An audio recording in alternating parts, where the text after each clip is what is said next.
system. How does he do that? Not be jittery behind that makeshift offensive line? Well, he says you have to take what the defense gives you. Take some shots down the field when they are available, but mostly get that ball out fast. Back to you. All right, Pam, thank you. We have found out a few things here today. A, the public address system really works here in Philadelphia at this stadium. It's been ear-splittingly loud, and we also know the Giants have lost.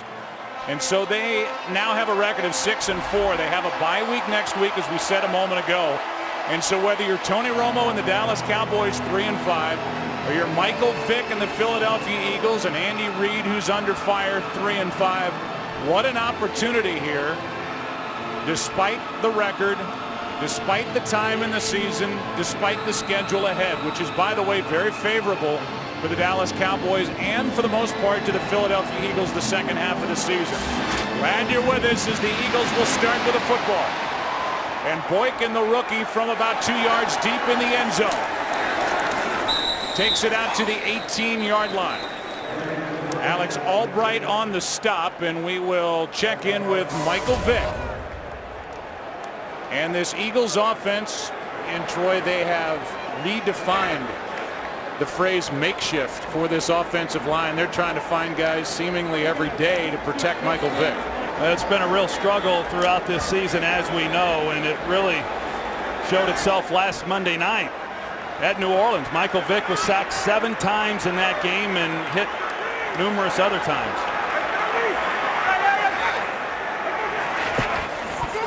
They fake the handoff to McCoy, drop it off to Selleck. And the big tight end with a nice play to start the day. As Selleck, number 87, is out near the 35, a 16-yard completion and run, and he went right through Sensabaugh. Yeah, Gerald Sensabaugh, he's in a great position to be able to make a tackle on Brent Selleck. So much made of the fact that the Eagles have struggled with their tackling here in recent weeks, but the Cowboys come out on his first possession and fail to make a key stop.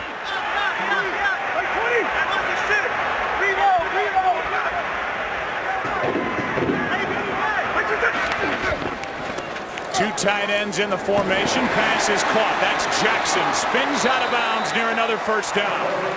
They're going to mark him with a gain of 9.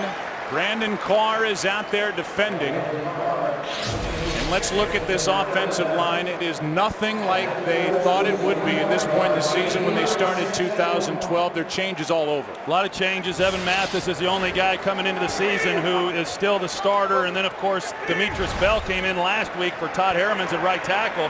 He is starting on the left side today. And then they move King Dunlap to the right tackle position. Vick. Time runs out, and he throws it away in the direction of Havili, the fullback. And Vick ends up on the ground. He is holding his left arm a bit as he gets up. You're going to see the game up front defensively for the Cowboys. They just run a simple defensive end twist with the outside linebacker, and Evan Mathis, who we were just talking about, fails to recognize it. He doesn't come off of his man and pick up DeMarcus Ware, and he has a free rush. He held that left elbow. He landed on it when he was knocked down, and no quarterback's been knocked down more this season than Vick. Cowboys came across early. They do throw a flag and a first down pickup by McCoy anyway. Jason Hatcher came across before the snap, and it's a first down either way you look at it. Well, the Cowboys come into this game as one of the most penalized teams in football. Defense, 5-yard penalty, first down. Let's go back to that pressure by Ware and Vick, who landed on that left elbow. And he cradled it immediately as he sat up. He has been battered and bruised.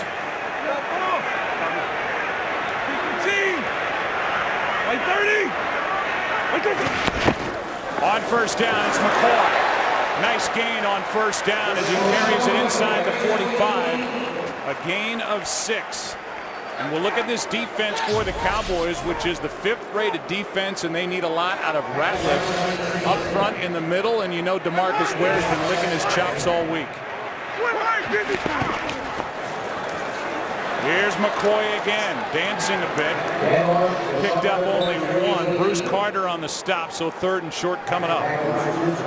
Well, we had a chance, Joe, yesterday to talk with Michael Vick, and as you said, he has been hit a lot.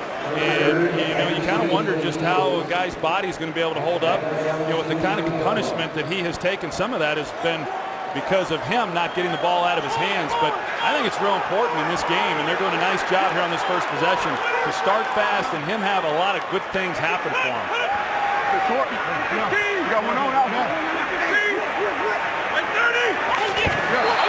Hatcher did it again.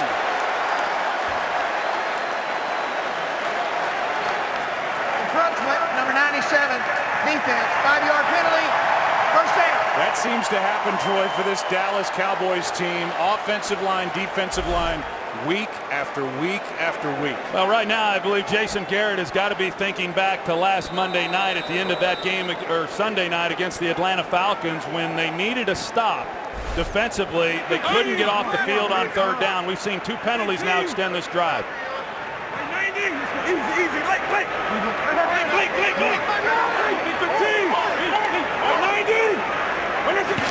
On first down, handoff is to McCoy, and he gets knocked down. I think it was the body of Evan Mathis, the left guard, who was pushed back in his way, and a loss of 1. Well, I know coming into this game, Philadelphia, there's certainly an offense that likes to get the ball down the field, but because of the way that Dallas has played, for the most part, they're not pressing on the outside as much with their corners. Andy Reid has wanted to get Michael Vick going, so they're trying to throw some of the intermediate stuff, the underneath things, and get him into a rhythm before they start trying to get the ball down the field. They fake it to Brown, throw it to Jackson, room to run. And Deshaun Jackson still going. Inside the 20. And forced out by Carr inside the 10. And one of the biggest home run hitters in the NFL is good for 32. Well, simple wide receiver screen, and you're going to see 2 missed tackles right at the start. I mean, he's going to pick up some yardage, but 2 guys right there fail to make a play. DeMarcus Ware is one of them, and then Brandon Carr comes over at the end. He takes a bad angle, and Deshaun Jackson able to get even more yardage on it, and you see that Jackson almost had that ball stripped. Ware almost knocked it out. Danny McCray, the safety, had a bad angle too, and it's a 1st and goal from the 7. McCoy. Selleck lost his helmet, and McCoy is brought down inches outside the 5, a gain of 2. Josh Brent was there to stuff it, and there's already blood on the jersey of Brent Selleck, who made that initial catch to start this drive. You see Brent Selleck there, 87. The helmet just comes off. I comment on it. It's hard to imagine a helmet coming off that easily, but it certainly did with Brent Selleck. The red zone has been such a problem for the Eagles. 2nd and goal. Vick steps up and dives maybe inside the 3. Victor Butler on the stop. This is the 30th ranked red zone offense in the NFL. That's what they did last week against the Saints, but what has crushed them, 6 red zone turnovers.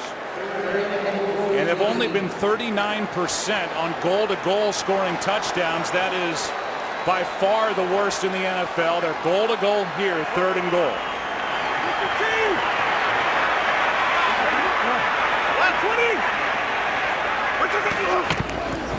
Vick.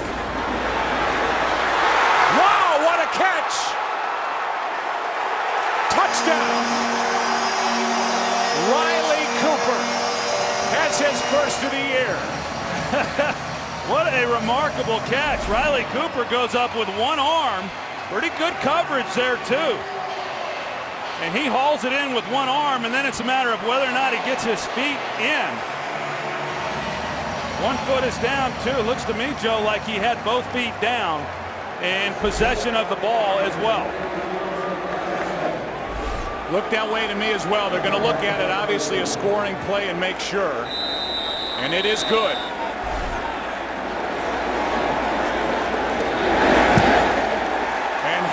Makes it 7-0, exactly what the Eagles needed.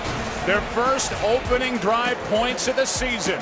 Number 7 gets 7 to Riley Cooper. 7-0 Eagles. Today's game on Fox is sponsored by Southwest Airlines. Find our fares online only at southwest.com. How about Riley Cooper, just his 3rd catch of the season? Yeah, Riley missed the first 5 games of the season, and he's a big target. At 6'3", over 220 pounds, and so he's a guy they like down in that area, and that was a magnificent catch on his part. Yeah, he's really only the only big wide receiver they have for the red zone, and he hauled it in. A thing of beauty. Dunbar will take a knee. The drive for the Cowboys down 7-0 will start at the 20. Vick flipped it. Cooper hauled it in. 7-0 Eagles. Sponsored by Bud Light, the official beer of NFL fans. Here we go. Let's see how the Cowboys answer with their first possession. They start on the ground with Felix Jones and a nice run on first down of 4. We look at Tony Romo, who has the 13 interceptions, the 2 fumbles lost. A Dallas team that's given the ball away 19 times, tied for the 2nd most in the NFL. Yeah, when you see those 13 interceptions by Tony Romo, you have to remember that 9 of those came in 2 games. So other than those 2 games, he's not had a lot of interceptions in every game, as the 13 would imply. He's coming off an interception-free game. There's Witten. And you and I did Jason Witten and the Cowboys against Tampa Bay Week 3. All anybody was talking about, what's happened to Jason Witten. He had the lacerated spleen. He had all the drops. He's been a machine ever since. And there's the offensive line protecting Tony Romo. And the Cowboys have had their own issues along that offensive line. They've gotten a little better. They've had some problems there at the right tackle position with Doug Free. But some of the interior guys have picked up their play here in recent weeks. 3rd down and 1.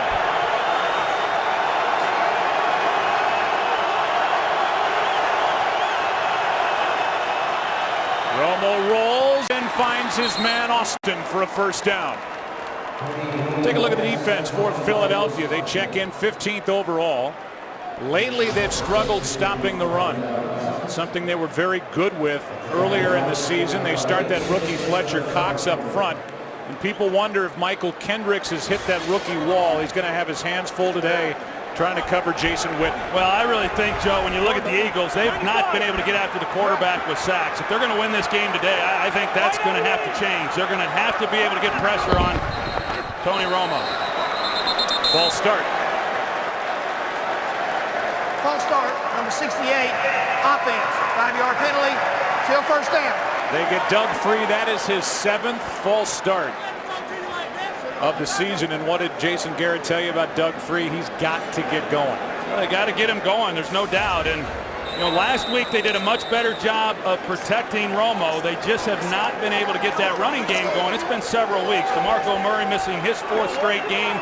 And the last time he played was really the last time the Cowboys have run the ball effectively. That was against the Baltimore Ravens.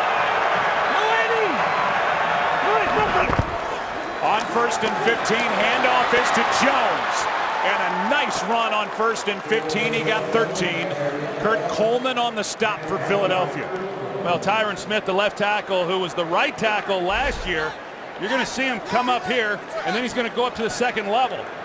He helps out with Nate Livings there at left guard, and then he comes up to the linebacker level. That's a great job of combination blocking by Tyron Smith and giving Felix Jones a nice hole to run. So from 1st and 15 to 2nd and 2. They fake the toss, hand to Vickers, a fullback. And Lawrence Vickers takes it down inside the 45. And it's been a 4-game slide for this Philly defense stopping the run. And so far, it's been a good opening possession for Dallas running it against the Eagles. Well, Lawrence Vickers with just his 2nd carry of the season. No wonder he was so open. They weren't expecting him to get the ball. Back-to-back 13-yard runs. One by Jones, one by Vickers.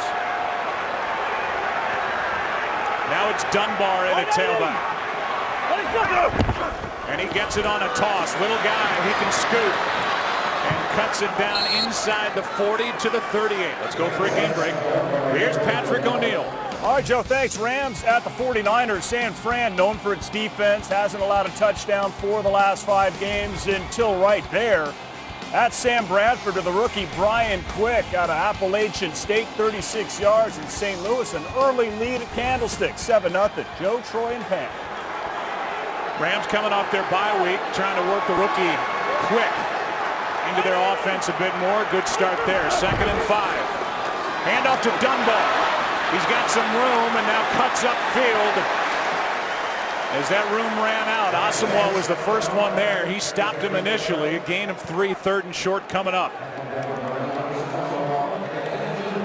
Try bringing John Phillips, the tight end, to block and try to keep really the carry inside of that block, but they were able to get outside contained.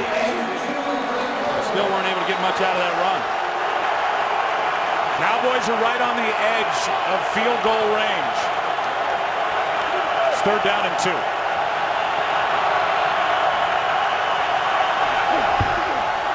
Four-man rush. Pass is high but caught. Beasley, 1st down.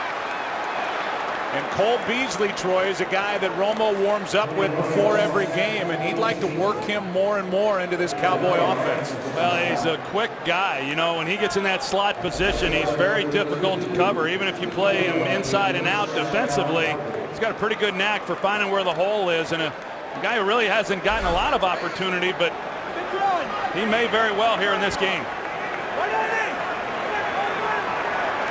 A couple of 3rd down conversions on this drive. Romo, time, pass, caught. That's Whitten. The all-time Cowboy leader in career receptions is good for 7. Well, I can assure you of one thing. If they're going to give Jason Witten this route and play him inside technique and allow him to run that corner route, they will take it all day. 2 weeks ago against the New York Giants, Jason Witten had 17 catches in that game and could have had 30 if they'd have kept throwing it to him, but 15 or 16 of them were on that same route. 2nd down and 2. Handoff to Jones. And Felix Jones is forward for a 1st down. Hakeem Jordan on the stop, and this has been a very good answer by the Cowboys, getting it down now just outside the red zone, down 7-0. Yeah, it has been. I like what Jason Garrett has done with his play calling. I mean, they've mixed it up. They've been able to maintain balance, and you have to do that against this Eagles team. Even though they have not done a good job throughout this season of getting after the quarterback, Jason Garrett certainly knows that they're capable. Last year with essentially the same guys, they led the league in sacks.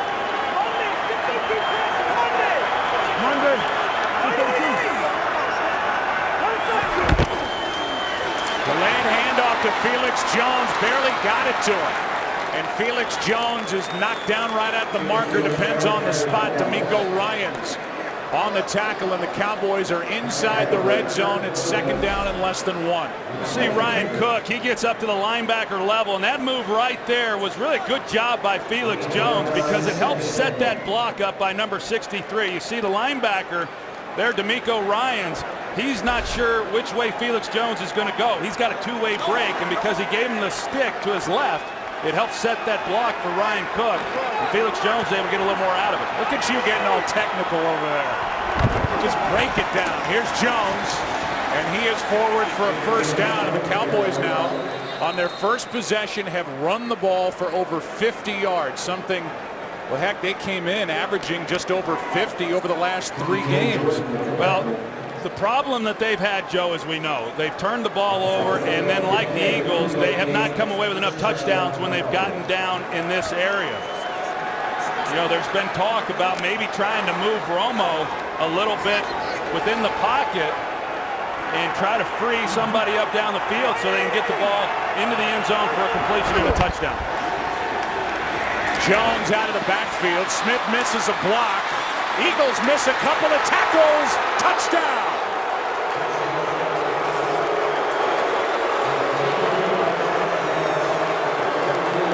And this crowd lets the Eagles defense hear it for more missed tackles.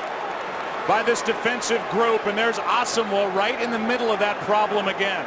There's 3 or 4 missed tackles right there. Nate Allen has the first shot at it. Asamoah has to make that play, and he's coming off a game to where he did not tackle well at all, and this team overall did not, and that's why they're able to get the touchdown to Felix Jones. That's Felix's first touchdown reception of the year. Should have been stopped for no gain. And this to tie it. So 2 desperate teams coming into this game. Philadelphia went right down the field and scored a touchdown. And mainly on the ground, the Cowboys answer. It's a touchdown pass for Tony Romo, and we're tied at 7. Game on Fox is sponsored by Jeep Grand Cherokee. By K Jewelers, every kiss begins with K. And by AT&T, the nation's largest 4G network. AT&T, rethink possible. Ben Franklin Parkway here in this city of Philadelphia, and while the fans packed into the stadium were excited to watch the Eagles go down and score their first opening possession drive points of the season, then they watch their defense on their second defensive coordinator of the season give up 7 the other way. And so they've got questions on the offensive line, but they've got a ton of questions defensively. More missed tackles. We're tied at 7. Philly with the ball.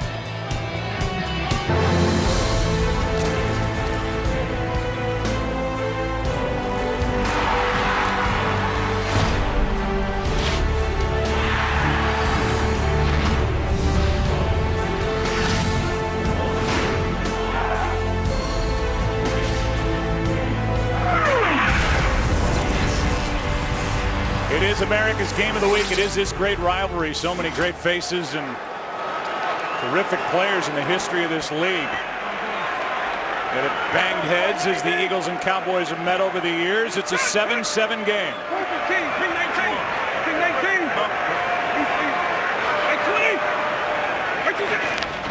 Starting at the 20, it's McCoy. We saw Ben Smith hit you in that little video piece. You told me last night you've never been hit. Look at that. Ben Smith, just how far did you fly? Well, look at the safety comes in at the end of this, and I'm out of bounds, and that wasn't a penalty. No? No. It was a little different then. They didn't have the protection on the quarterbacks quite like they do now. Wonder why your eyes roll all the time they throw these flags on hits on quarterbacks. Born too soon. 2nd down and 4. Vic. Macklin can't hang on. And he got dumped by Charlie Pepper. And Macklin can't get up. Pepper inactive the first 2 games after they added him to the roster, a former Green Bay Packer. He's from Plano, Texas, and he took care of Jeremy Macklin. So they check on Jeremy. 3rd down for the Eagles when we come back. Jeremy Macklin popped up and walked off the field. Appears to be okay as they look at him and talk to him on the sideline. It's 3rd down and 4. Tie game under a minute and a half left in the opening quarter. Vic rolling to his right, and he is brought down. Looked like just a straight quarterback run. Anthony Spencer on the stop. No gain. It's 4th down, and the crowd didn't like that call. Yeah, I didn't either. It didn't look good right from the start, really. I mean, if you're going to try to do that, you certainly have to then be able to block Anthony Spencer, and they turned him completely loose. Michael Vick had no opportunity whatsoever. You know, really offensively, the Eagles have come into this game on the first 2 possessions and have done what they had hoped to do. Of course, they came away with a touchdown on the first drive, and the ball to Jeremy Macklin, I don't know what the injury is or how badly he is shook up, but that's a ball that he should have caught. Goes down as a running play, no sack. McBriar, the former Dallas Cowboy, hits it. Harris from just outside the 30 to the near sideline, and he is knocked down at the 35 by Nate Allen. 4 yards on the return. Half a minute to go, opening quarter. Cowboys with the football in a tie game in Philadelphia.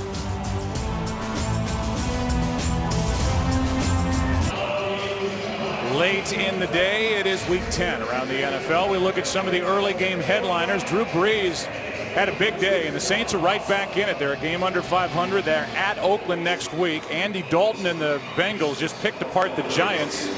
There's his day. 4 touchdown passes, and Adrian Peterson and the Vikings beat Detroit in Minnesota. Well, the Giants now having lost 2 in a row and not looking good really at all. And as bad as these two teams here have played through the first half of the season, as we said coming in, they're right back in it, whoever wins this.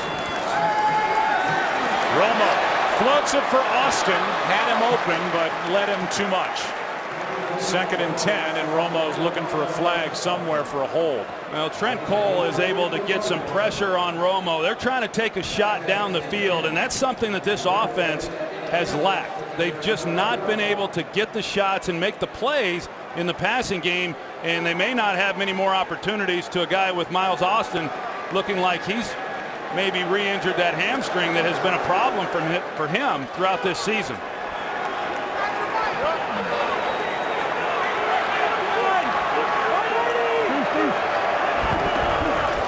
Dunbar gets it. And Dunbar takes it out to the 40. Gain of 5, and that could be it, and will be it for the first quarter. These are two teams that had combined to score only 27 first quarter points all season. Each team scored in their first offensive possession of this one, a big one in the NFC East. It's America's Game of the Week. Cowboys and Eagles tied at 7. Back after this from your local Fox station.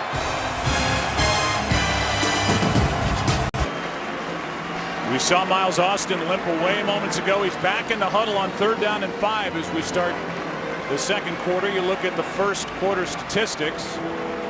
Cowboys have been good on the ground. We'll see what they do on 3rd and 5 as they check Cole Beasley, a free agent from SMU, the rookie, just 5'8", 177, into the lineup. In the slot at the top.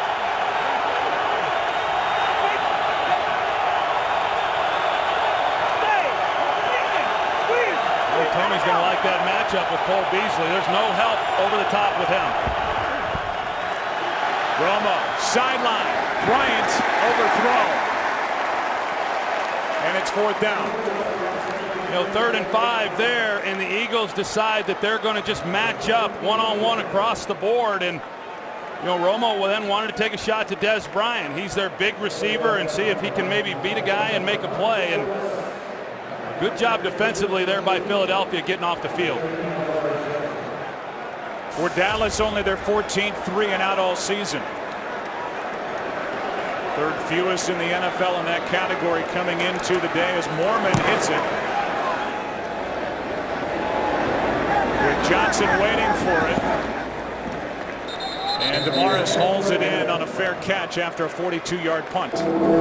Let's go for an update as the Eagles offense comes back onto the field on Jeremy Maclin. Here's Pam.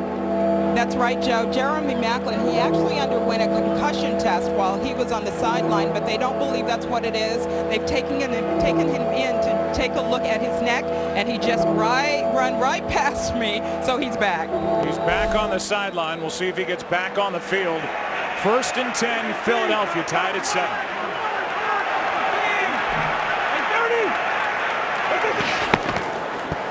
Bryce Brown gets it. And he is ripped to the ground by Carter.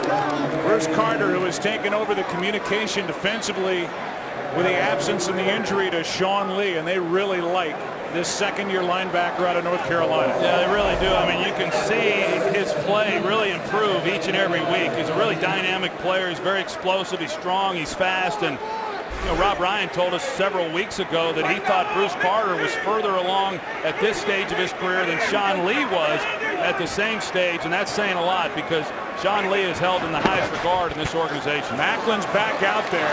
They set up a screen for McCoy. And LaShawn McCoy is out of bounds with a Philadelphia 1st down.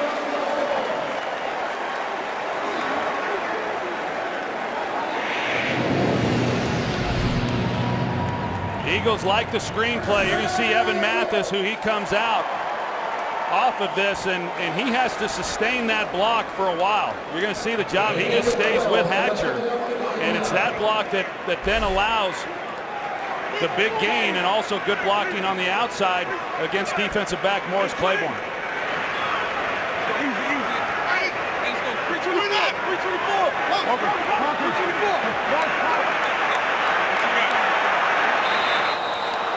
With the play clock winding down, trying to change the play at the line. Timeout, Philadelphia.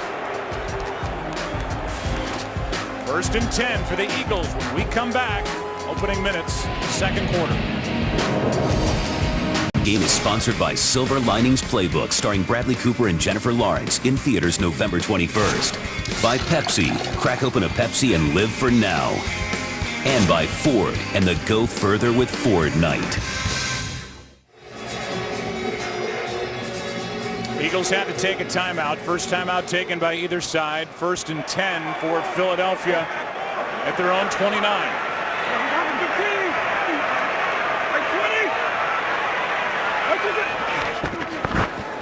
Vick takes off like a designed quarterback draw, and Vick gains 3. Well, the Eagles, they've done a pretty good job themselves. Now, that was a designed run, as you said, but they've done a pretty good job of maintaining some balance with the play calling by Marty Morningwig also. And, you know, Vick has gotten off to a good start. They've thrown the ball underneath for the most part, and they've had nice run after the catch. DeMarcus Ware has had pressure once. As Vick finds Avant, and there's Carter.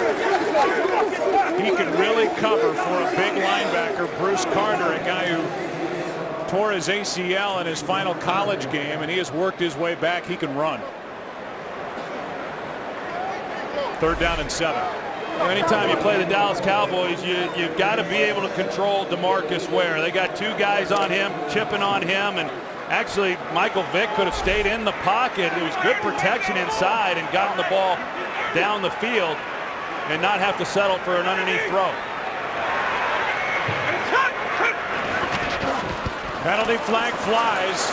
Looks like it's on Dallas, and Vick is going to dive forward too short for a first down, but it appears a free 5 yards is coming on the 3rd offside against this Dallas defense. Yeah, it sure is, and I'm not offside, sure that... Number 24, defense.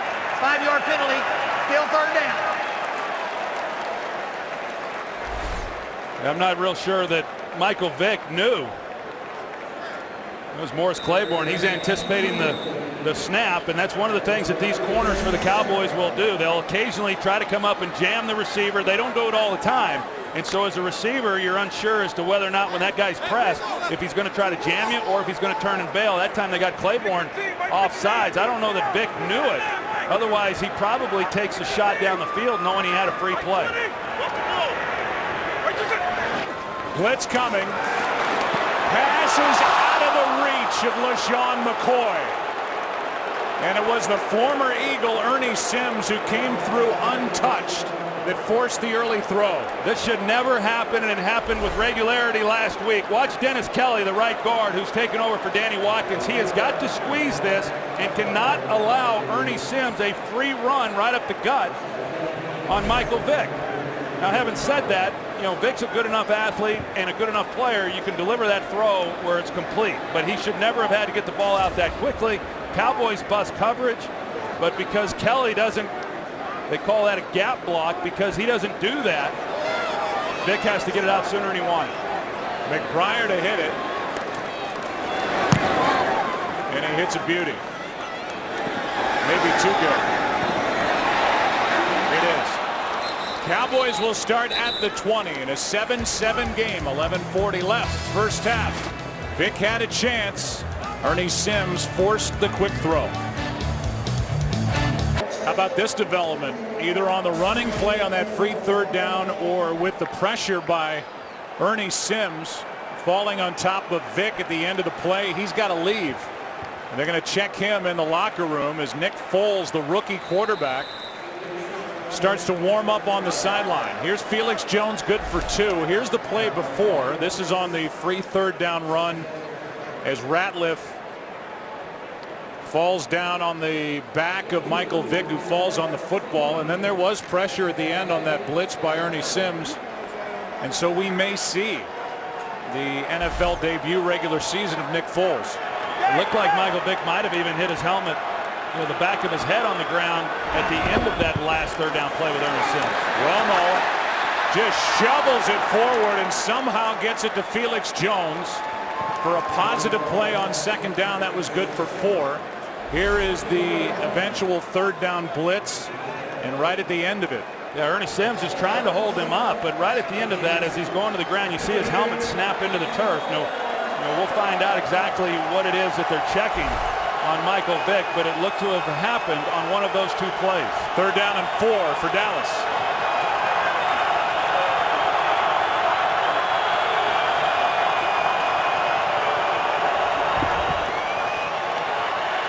Romo slides to his left and finds Vickers at fullback. Absolutely left alone, and Lawrence Vickers, who had only 4 catches all season coming in, is good for 17. Well, it's man coverage underneath. They're trying to work Miles Austin. Tony Romo's waiting on him to win on the route. He's unable to, but Lawrence Vickers comes underneath out of the backfield. He's helping in protection, and he's able to leak through the offensive line, and Romo finds him. This is Jones out of the backfield. Felix, he's looked pretty good here today. Makes a couple of guys miss, and Felix Jones takes it out to midfield, good for 7. I think one of the things that helped Felix Jones, or at least it seemed to last week, is they started feeding the ball to Lance Dunbar a little bit more. Dunbar had a season-high 8 carries in last week's game, and Felix's production, although still not good enough, was better than it had been, and they're using Dunbar a little bit more in this game also.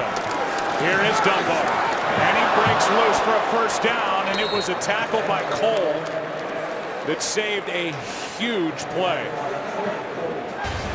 First down Dallas. This week, Fox College Saturday begins with a Pac-12 showdown between crosstown rivals.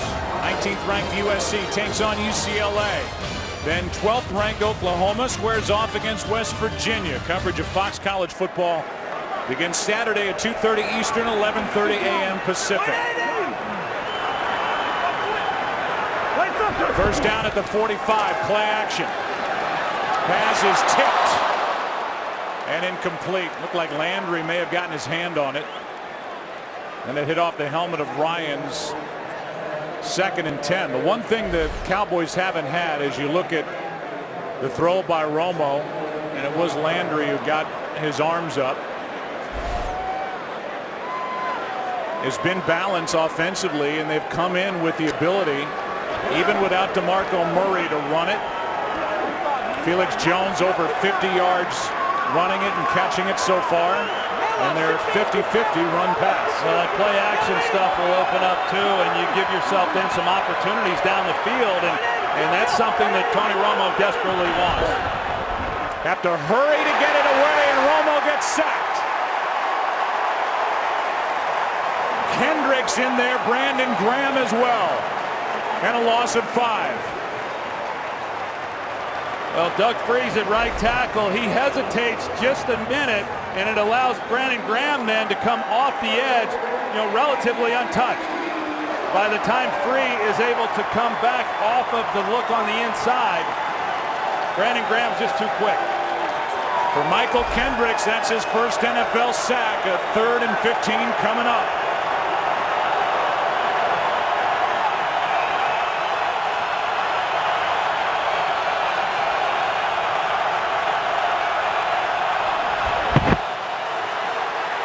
Romo goes down.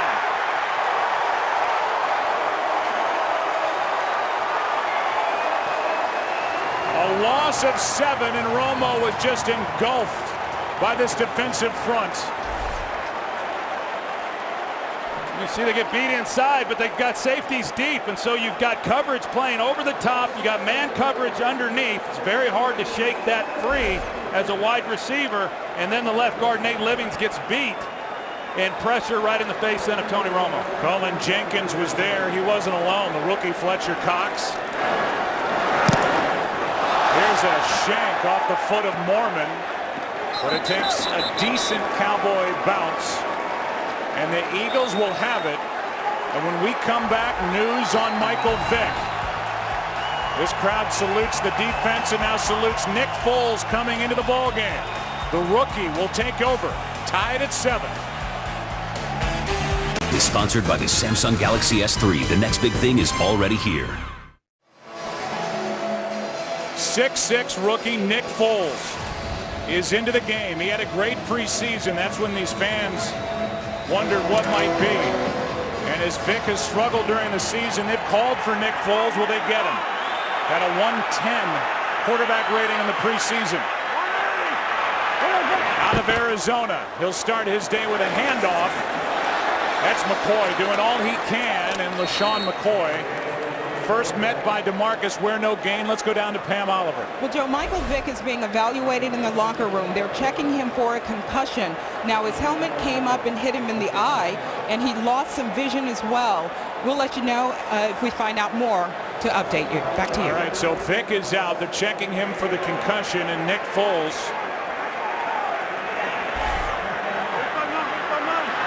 who was a third-round steal, in the words of Marty Mornhinweg, his offensive coordinator, throws to McCoy out of the backfield, and McCoy on second down gets 5. Foles finished his career at Arizona as the Wildcats' all-time leader in yardage, touchdowns, attempts, completions. They got him in the 3rd round, and there are his numbers as a Wildcat. Well, things just got a whole lot more interesting for offensive coordinator Marty Mornhinweg as far as how he's going to call this game with a young rookie quarterback who's never played. And trying to protect him. They come out on first down, run the ball, second down, a quick screen to the outside.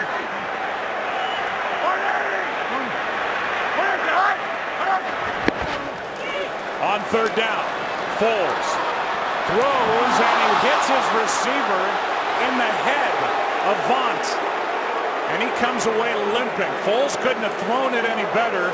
Avant didn't get his head around. Well, Avant came out of his route stumbling, as you're going to see. I mean, as he's starting to come out of that route, he stumbles, and that's why he wasn't prepared to have the ball on him. That's great anticipation by Nick Foles. I mean, the first throw of his NFL career as far as being down the field. Second down, of course, he threw the swing route, but the first real throw down the field and shows great anticipation of cutting it loose. The punt by McBride. Line drive. Harris from inside the 30. A little room to run. Anderson can't bring him down, but eventually the tackle is made by Akeem Jordan. 6 yards on the return. So the rookie is in the lineup for the Eagles. Romo, the vet, back into the game for Dallas, tied at 7. So with drama on the other side of the ball, with Nick Foles taking over for Michael Vick, they check him for a concussion. Foles going to that makeshift offensive line, pleading for protection. I love it. You know, I mean, he's a young player. He's got a lot on his mind, but you're never too young to know that you shouldn't go over and give the big guys up front a little encouragement. That's pretty impressive for the young guy. Now Jason Avant is taken off the field. They'll look at him. Getting crowded in that locker room.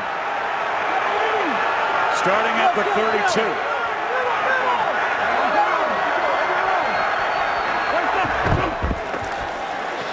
Romo. Down the field's got Bryant. Des Bryant stays in bounds, and he's down inside the 20. Working on Dominique Rodgers, Cromartie, and Kurt Coleman. That one good for 49. Double move on the outside. You see Cromartie, he jumps it, and it allows then Des Bryant just a clear path up the sideline. Press coverage on the outside, double move. Romo has time, and they get what has really been a rare deep ball completed.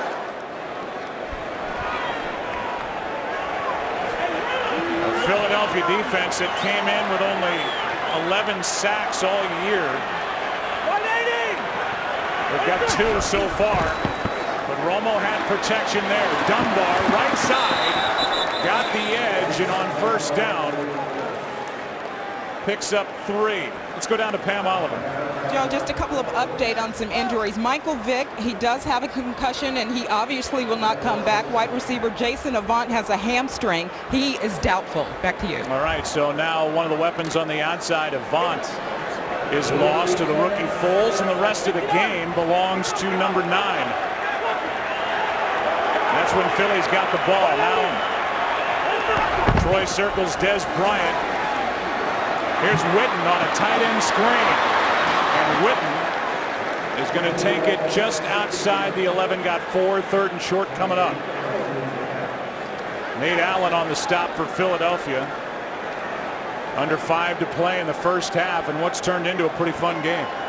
Yeah, it has. You know, I mean, I like what, of course, now things that we said, they've changed on the other side of the ball for the Eagles, with Foles coming into the lineup, but I like what both of these play callers have done here in this first half.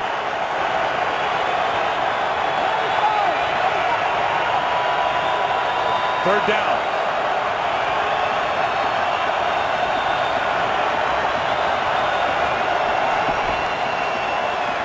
Romo. That's Witten. A juggle and no good. Out of bounds. Could not secure the catch after stopping the momentum of the pass with his left hand. Michael Kendricks was in coverage, and that's that out route that I was talking about a little bit earlier. They're in man coverage, and Romo had to lead him to the outside. You underthrow that one and a lot of bad things can happen, but just could not get enough separation and make a play on that. Bailey has not missed from inside 50 yards. This one from 30.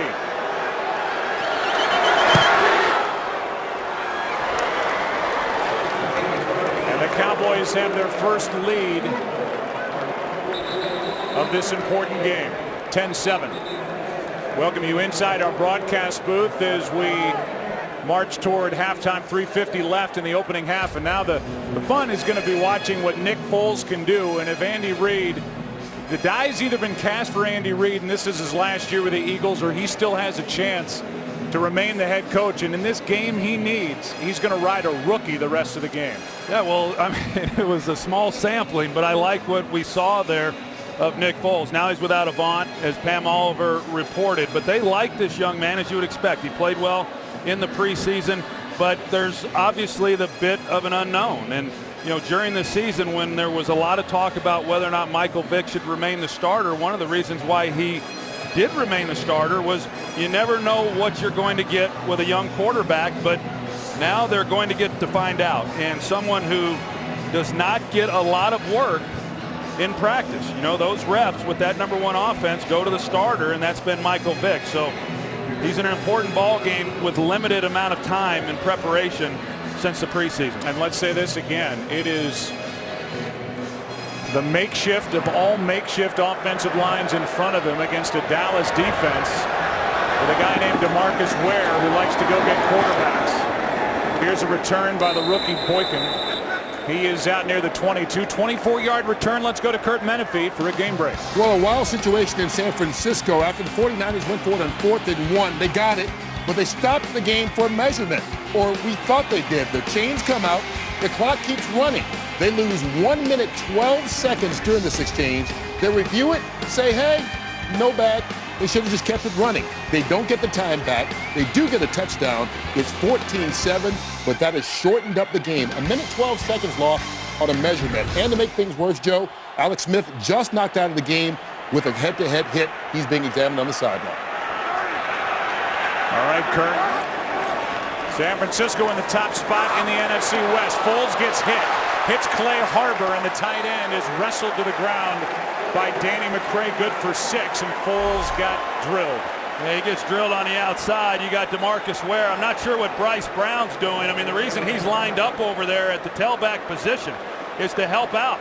And you want to help with your left tackle on DeMarcus Ware, who may be the best pass rusher in all of football, and that's not what you want to see happen with a young quarterback getting hit to the turf.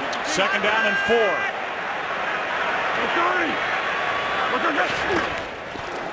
Play action from Foles over the middle. Pass caught. 1st down.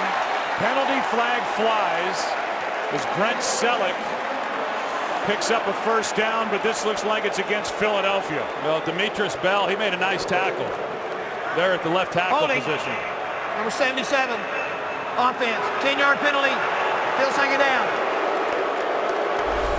We saw DeMarcus Ware come to the outside. This time he sets him up. He comes underneath, and Bell is out of position, and so clearly a grab and hold. And an easy call to make. That is the first Eagle penalty of the game, but it's a big one. It takes a first down off the board and presents Nick Foles with 1st and 20. They'll mark it back 3 yards, so 2nd down and 13.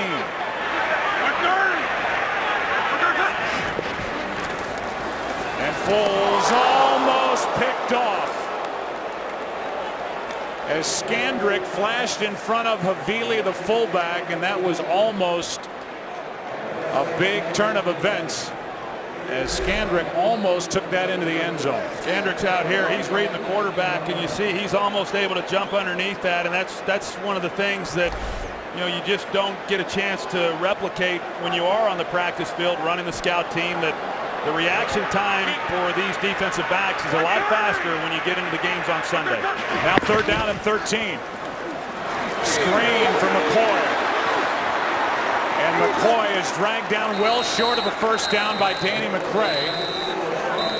A gain of 7. And the clock is stopped with 2:29 left as Dallas will use a timeout. And so with this break, we'll hear from Kurt Menefee about what's coming up at halftime. Coming up on the Visa halftime, the guys will now get you all caught up on all the NFL action,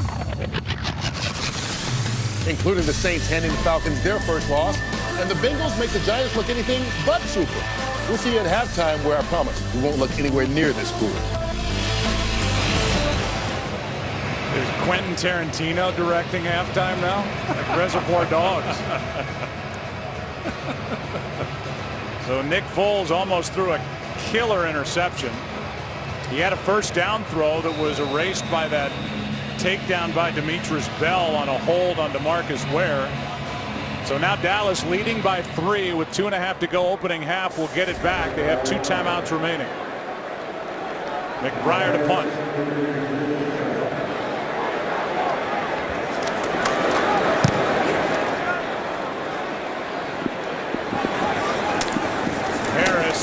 Slides at the 35 after a 39-yard punt. That's where the Cowboys will start with it, up by 3.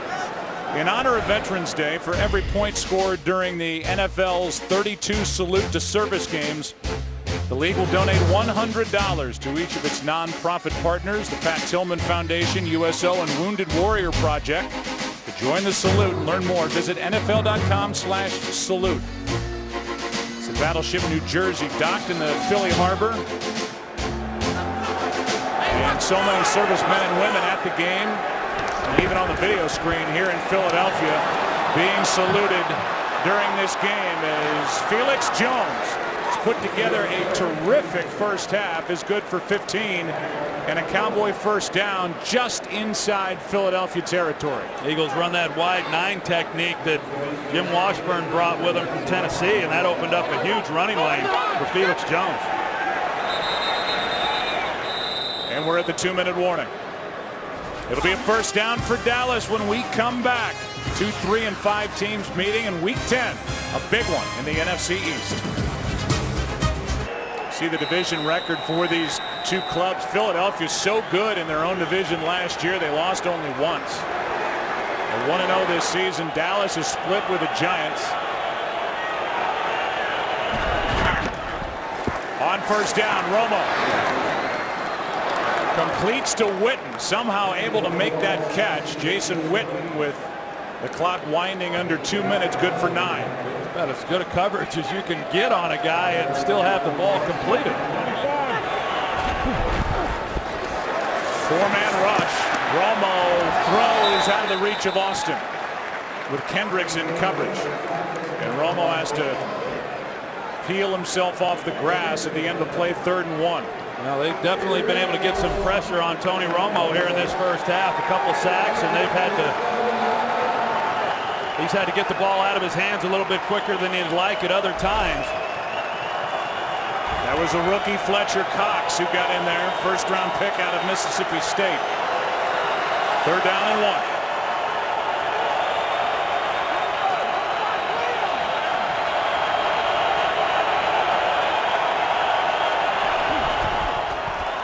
Four-man rush. Romo throws, but short of a first down. It's Witten, and he was covered extremely well. D'Amico Ryans was in there. Trent Cole with heavy pressure. It's 4th down and 1, and the punt team will come on. And right at the end of this play, Romo had more pressure in his face, and I thought he was going to be able to get the ball down the field. The Eagles elected to go one-on-one again, and they could have taken a shot. Of course, he's trying to pick up the first down, but could have taken a shot down the field. But once again, just really good coverage by the Eagles. Meanwhile, Philadelphia down by 3, does not take a timeout. As Mormon, this is his strong suit. Cowboy punters do not have a touchback all season. I don't fault him, Joe, for not taking the timeout there. I think that, you know, maybe if Michael Vick's still in the lineup, you have a little bit different approach. But with Nick Foles and, you know, under a minute to play, a 10-7 game, I think the Eagles would feel just fine, you know, going in with this kind of margin at the half. Romo is, you have to believe, furious about the lack of protection he's getting here. The last couple of times the Cowboys have had the ball, he hasn't been able to do anything. No, and you know, hey, this offense over the years, as I was saying a little bit earlier, they've always been near the top in terms of big pass plays down the field. And that really has not been the case this year, and they just have not been able to hold the ball long enough to allow their playmakers to get down the field like they once were able to. Spencer may have come across early as McCoy is swallowed up in the backfield. And it is the 4th offside of this half. Number 93, defense, 5-yard penalty, still first down. Rob Ryan's group is coming across early. That's 2 on Hatcher, 1 on Spencer, and 1 on Claiborne. Well, I mean, hey, you said it coming in, Joe, that when you look at the film from last week and the way the Saints were able to get pressure on Michael Vick and the 7 sacks, I mean, if you're on that defensive line, you're thinking, man, my totals are going to go up at the end of this game, and they've been coming off the ball just a little bit too early. Good job of cadence by these quarterbacks. Handoff is to McCoy, running laterally, left side. Sense the ball, won't let him cut upfield. This crowd wants to see Foles throw it downfield, but it appears that Andy Reid is thinking along the same lines as you, and Dallas takes a timeout. Now this drive started on the 8-yard line, and you know, I know these fans, I know they're a little impatient around here, and they've been frustrated for a good part of this season. But it's just not smart to try to put Nick Foles in a position to lead this offense down the field and try to come away with points. It's just generally when you try doing that with a young quarterback, bad things happen. Meanwhile, it's only 2nd down. Dallas has just 1 timeout remaining. So if Andy Reid is indeed content with the score, he can run out the clock if he wishes. See if Foles hands it off. He doesn't. Going to put it up. It's Havili, the fullback. And Havili gets popped along the sideline, hit by Brandon Carr. 27 seconds left in the half. And the big story in this first half, the concussion suffered by Michael Vick. Back-to-back plays, his head hit the grass.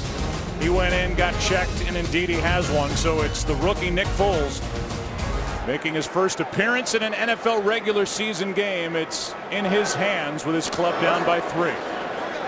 3rd down and 2.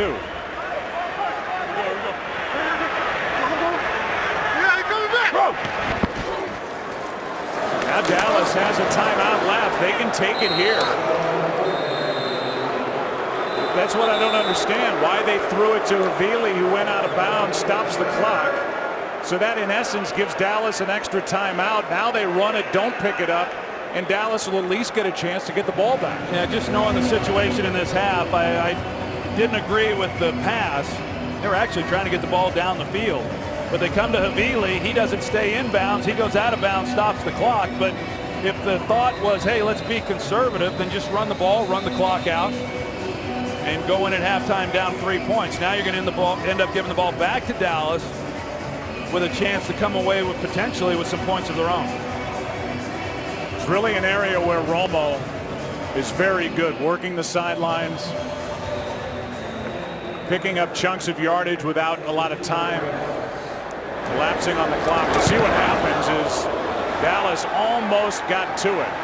Harris on the return from inside the 35. Tripped up, knocked down at the 38. 53-yard punt, 7 yards on the return. Carter almost got there to block it. Havili downfield to make the tackle. Now only 9 seconds remain, so maybe no harm, no foul. It depends on what number 9 does. Up by 3. Well, that's right. I mean, with 9 seconds, now the Cowboys are going to have a hard time with no timeouts getting themselves in a position to come away with a field goal. But this defense should never have even had to come back out onto the field. I don't think that was handled very well by Andy Reid. And that's it. We're going to be 10-7 at the half.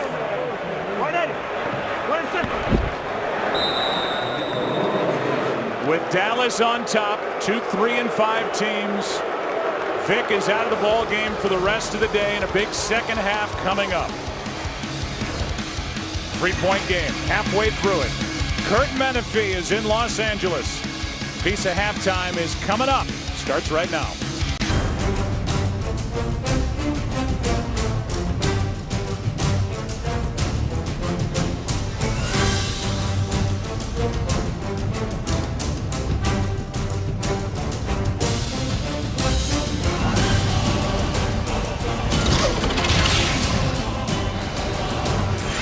America's Game of the Week, a spirited first half, only a total of 17 points to teams that have struggled to score points so far this season. I'm Joe, that's Troy, and we've talked about it a couple times. The possessions for Nick Foles so far, 3 of them, 3 and outs.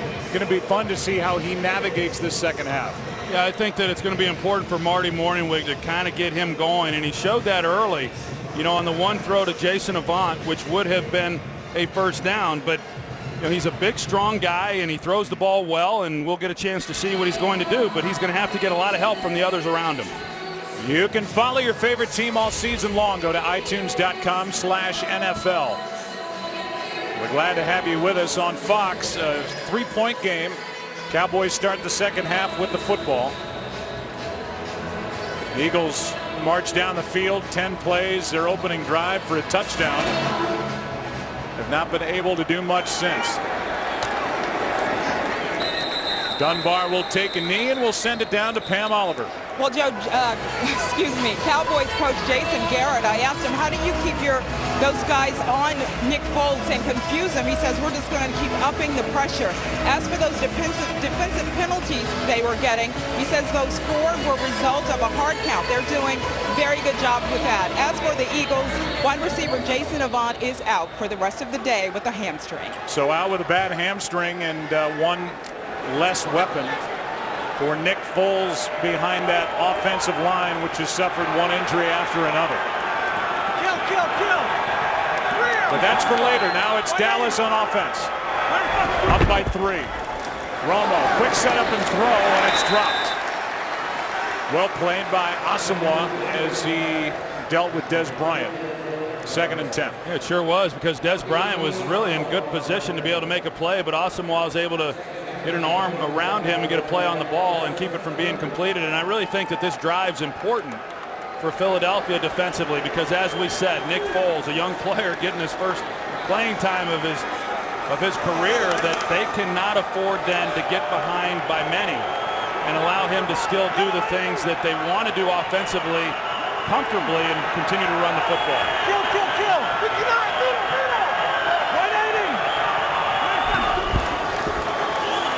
2nd down and 10. Romo is sacked again. Cullen Jenkins, a loss of 4, and that is the 3rd Philadelphia Eagles sack. That was good coverage down the field. I mean, there was really nowhere for Romo to go because of the coverage. You see, they're doubling the outside with Des Bryant. They've got a guy underneath on Jason Witten, and Colin Jenkins is able to come from one side of the defensive line all the way around and get pressure right in the face of Tony Romo. 3rd down and 14. Todd Bowles has got to be awfully happy with the pressure and the sacks that they've been able to get in this game on Romo.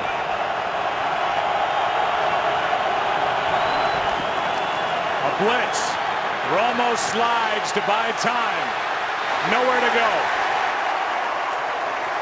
And Romo gets hit for good measure at the end of it. Fletcher Cox, the rookie, with all the pressure, and Romo comes off shaking his head. You see the safeties here. And so they give help on the inside. They're helping with Miles Austin. On the outside, it's one-on-one. And Dominic Rodgers-Cromartie is in good coverage. That's where Romo was wanting to go with the football, but just outstanding coverage on the outside and not allowing Romo a place to go with the ball. So 3 and out. And Foles and the offense should end up with good field position. Johnson stays away from it, and it checks up at the 39. Take a break, come back. Number 9 to work on the other side now. Down by 3.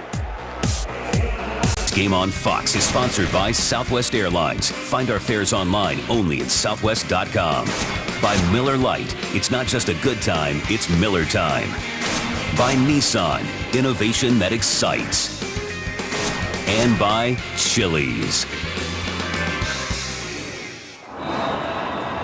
Best starting field position for the Eagles, who since that opening drive have had 5 drives, 5 punts since.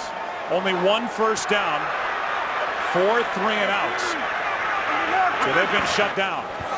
Nick Foles, quick setup and throw. And that hit. No catch. Macklin was led too far, and Macklin got smoked. Well, Jeremy Macklin, he saw Sensabaugh sitting there at the safety position, and he didn't want any part of it. I mean, he knew it was going to be a big-time collision had he have continued to go in and make a play on that ball. And he just said, no, thank you.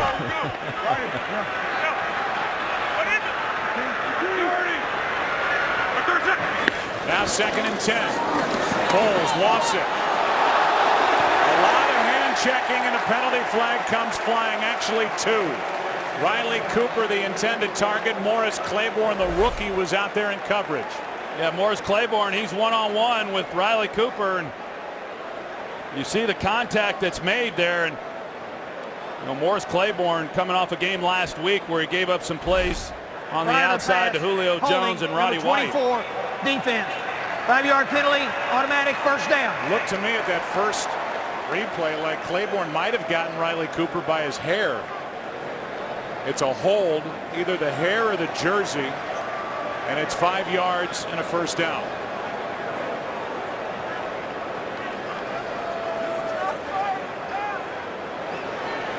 So 6 penalties already for Dallas, only 1 for Philadelphia. It was a big one. It eliminated a first down late in the first half. Hey, Blake! Take your team! Here we go. We're 30. McCoy gets it on first down. Sensabaugh forces him out. And a big play from LaShawn McCoy, 23 yards. An excellent job up front. You're going to see the blocking here, but then Dennis Kelly, he's able to seal the backside. And even King Dunlap, he gets in the action, but they get the push to the play side. They get the seal on the backside, and it allows then LaShawn McCoy a tremendous hole. And that's some of what I was talking about. To try to protect this young quarterback, you have to play good defensively. They got a big stop, first possession to start this half, and get that running game going with LaShawn McCoy. They stay with the ground game, and McCoy over the right side. A flag flies. It's a hold against Philadelphia. Holding, number 65, offense. 10-yard penalty, still first down. They get the right tackle, King Dunlap. Well, King Dunlap has a tendency to just get a little bit lazy, and at the end of this play, I mean, he's in position. He gets his arms out extended around him, and he grabs Anthony Spencer. I mean, he's acting as though he doesn't like the call, but, I mean, clearly he's got his arms wrapped around him. So instead of a 2nd and 1 at the 25, it's 1st and 20 at the 44.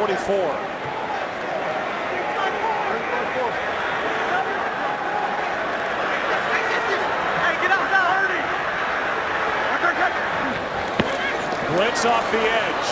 Bryce Brown picks it up. Going for it all. Wide open. Touchdown. Macklin.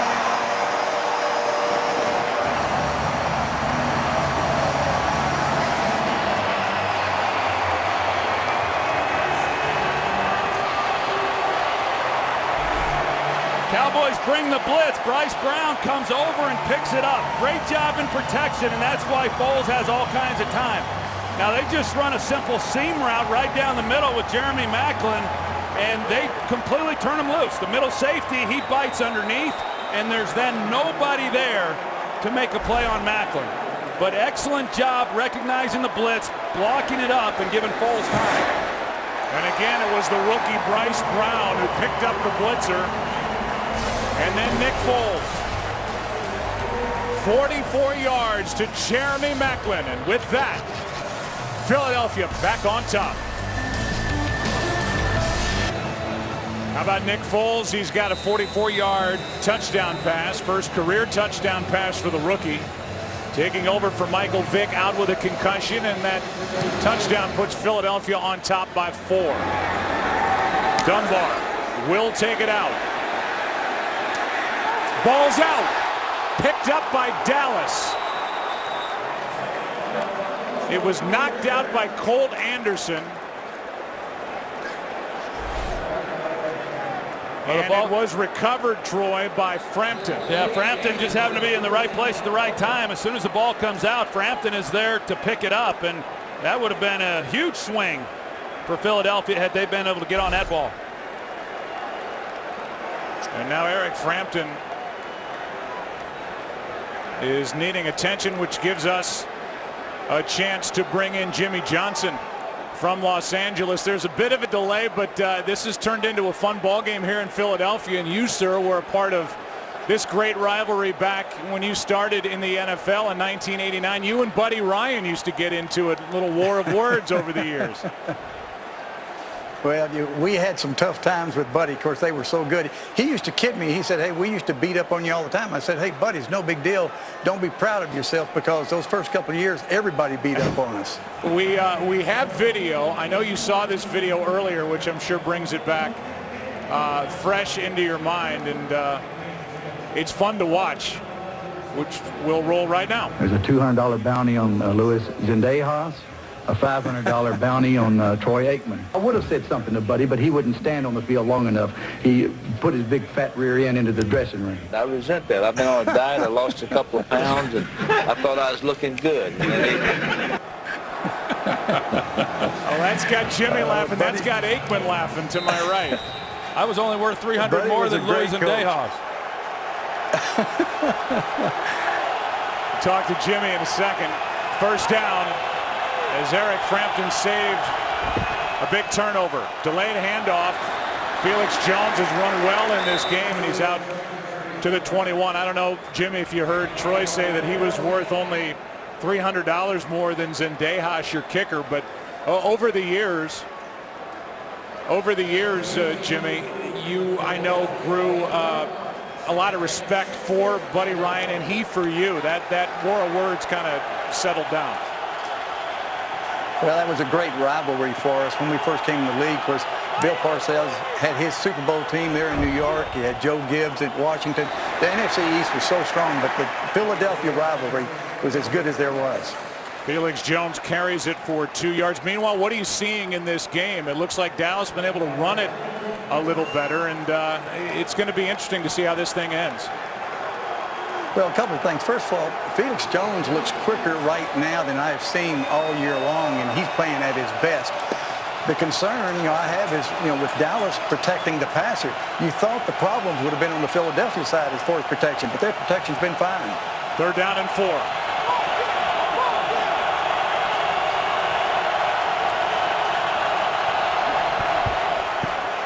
Extra men on the rush. Pass caught, but the tackle immediately. Vickers brought down by Ryans. A gain of just 1. It's 4th down. Well, you see, Romo's able to get the ball out, but really a good job by Philadelphia. Even though they block it up, they're still able to keep Romo from getting comfortable within the pocket. But because of the 4-man rush, Joe, they're able to play coverage, and an outstanding job by D'Amico Ryans making the tackle after the ball was completed. Second straight 3 and out for Dallas as Morgan punts it. Johnson waiting for it inside the 25. And brought down almost immediately by Alex Albright. Jimmy Johnson, thanks for your time, and enjoy the rest of this one watching it from back in Los Angeles.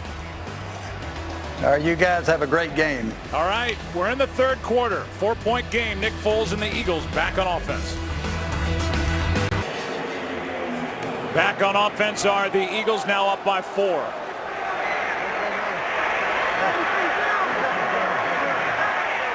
Todd Bowles, the defensive coordinator for Philadelphia, has got his defense playing better. Rob Ryan now trying to answer with his group, and this one is complete to Deshaun Jackson. Carr made a break on the ball, a gain of 8, and that was a dangerous throw. Good catch by Jackson. Yeah, it was a ball that was thrown behind, and Deshaun Jackson is able to come back and make a play on that, and really an excellent catch on his part. It's going to take for Nick Foles. Big efforts all around him in a game the Eagles need. On 2nd and 2. Pass is caught. Spencer is there as Selleck can't make it back to the line of scrimmage. 3rd down coming up. A loss of 1. We'll go back and take a look at the job that Bryce Brown does when he came over and picked up the slot blitz by Orlando Scandrick, and then after Nick Foles makes the throw down the field to Jeremy Maclin for the touchdown, first guy down the field to congratulate him was Bryce Brown. And I've been impressed with what I've seen of Bryce Brown, not just in this game but other games as well. A guy who didn't play a lot in college, but a tremendously talented guy with size and speed. 3rd down and 3.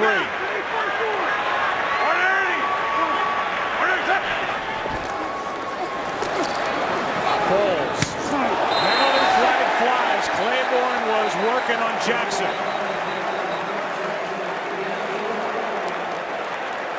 And it's against Dallas. Holding, number 32, defense. 5-yard penalty, automatic, 1st down. That was away from the ball. They get Scandrick working on Maclin. They're right there in the slot position, and you see the contact that's made as he's trying to get off the line of scrimmage. And think back to last week and that loss to the Atlanta Falcons. The plays that he failed to make a tackle on a key 3rd down, and then had a holding call on the 3rd down that kept that drive alive. A big penalty on that play. Foles, good pocket around him, finds Maclin. Maclin brought down by Ernie Sims. A gain of 4. Let's go down to Pam Oliver. Well, Joe, Dallas with some injury news now. Kenyon Coleman has a triceps injury. He is one of the Cowboys' best run stoppers. He is out. All right, Pam, thanks. So he's on the sideline. Marcus Spears is his backup.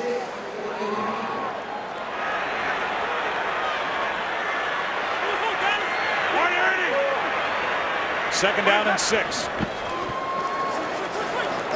Foles drops it off. McCoy.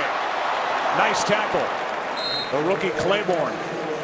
That was a great tackle. Yeah, that was a great tackle really by Morris Claiborne, because as we know, I mean, LaShawn McCoy in the open field is a tough guy to get on the ground, and yet Claiborne was able to do that. This Dallas team has committed 7 penalties. 4 have given the Eagles 1st downs. And here's a big 3rd and 2 with the ball at the Philadelphia 48. The Eagles are only 1 for 6 on 3rd down so far. Down, let's go, let's go. Here we go.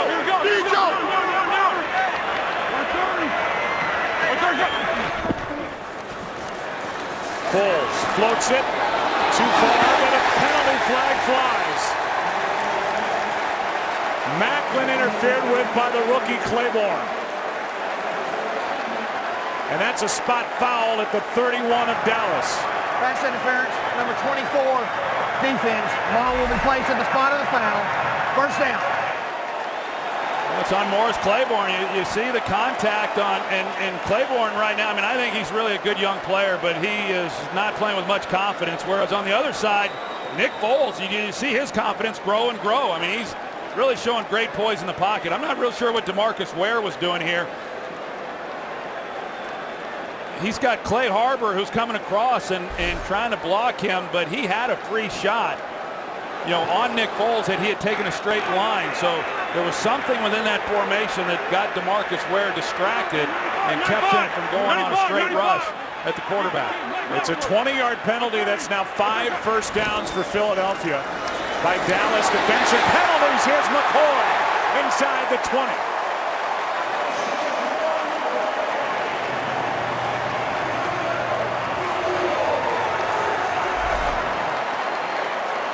Just really nice blocking up front by this offensive line. I mean, they have taken a beating for how bad they've been and how many sacks they've given up and the hits on the quarterback. I got to tell you, Joe, in this game, they've done a great job in protection. They have not yet given up a sack in this game, and they're creating some running lanes for LaShawn McCoy. Second time inside the red zone for the Eagles. They're 1 for 1, and they're scoring a touchdown today. Here's McCoy down inside the 15 to the 13. Ratliff on the stop, a gain of 6. Well, hey, I mean, we started this half and said that Nick Foles was going to have some help, and the guys around him were going to have to be able to make some plays. And best way to help a young quarterback is play good defense and run the football, and they have done that well here in the second half. Second down and 4.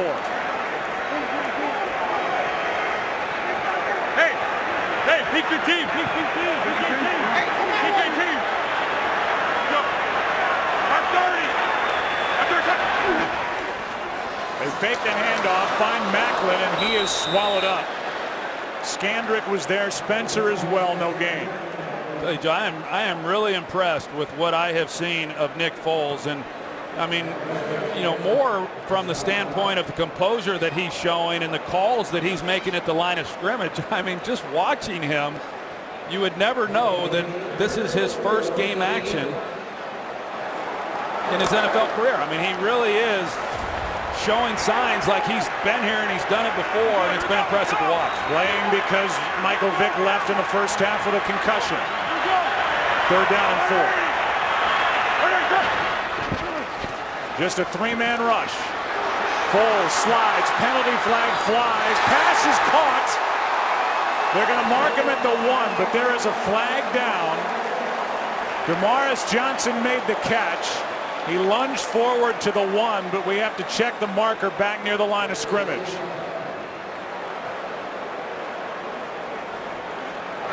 Illegal use of hands to the face, 65, offense, 10-yard penalty, still third down. That's King Dunlap.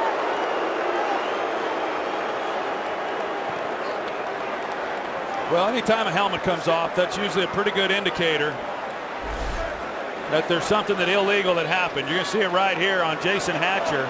He comes with the right hand to the headgear and rips his helmet off.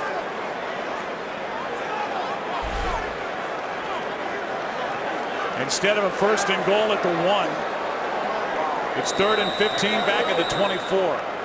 With hands to the face by Dunlap, who's out at right tackle for the first time since 2010. He started the last 2 games at left tackle. It's 3rd down and 15.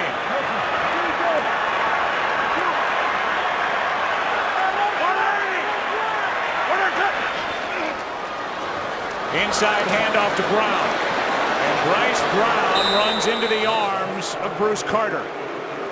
Crowd doesn't like the call. It's 4th down. Very conservative. Just a 2-yard gain.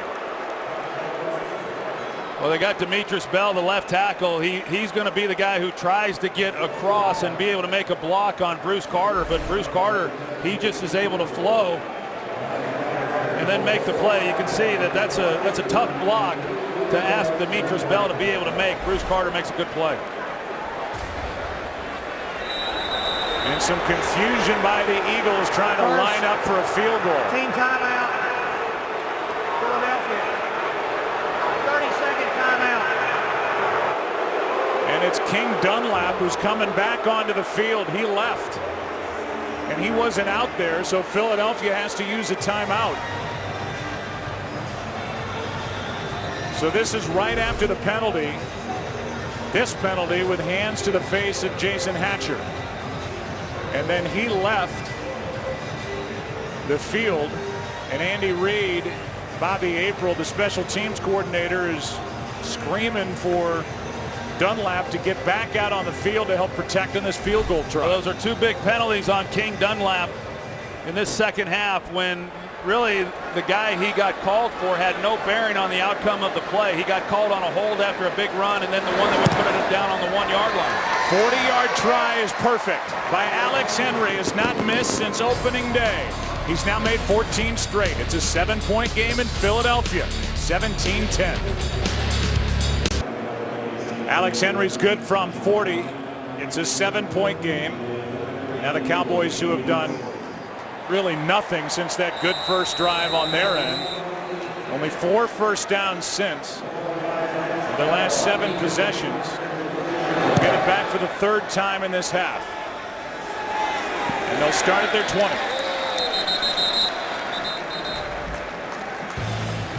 Cowboys with a record of 3-5, trailing on the road in Philadelphia by 7.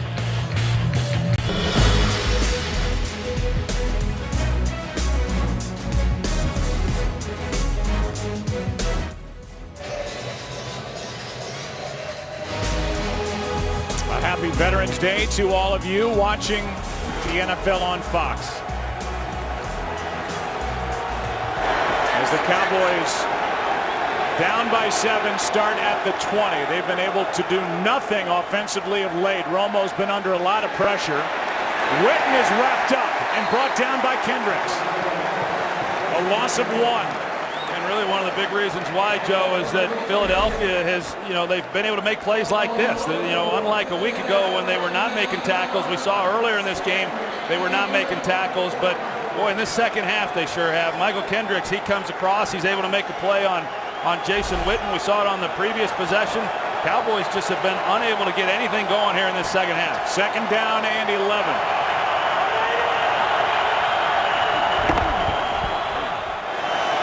Romo with protection finds Witten, and he is left wide open, got away from Ryans, and Romo dropped it in perfectly. The completion is good for a 1st down and 15 yards. Yeah, zone coverage, and so they run the outside guy on a post route, and then that opens up that sideline throw because the linebacker only carries them so far, and so that's then the hole within that zone, and they're able to get Witten in it, and Romo drops it in nicely. First down of the half. Another big day for Witten, 7 catches.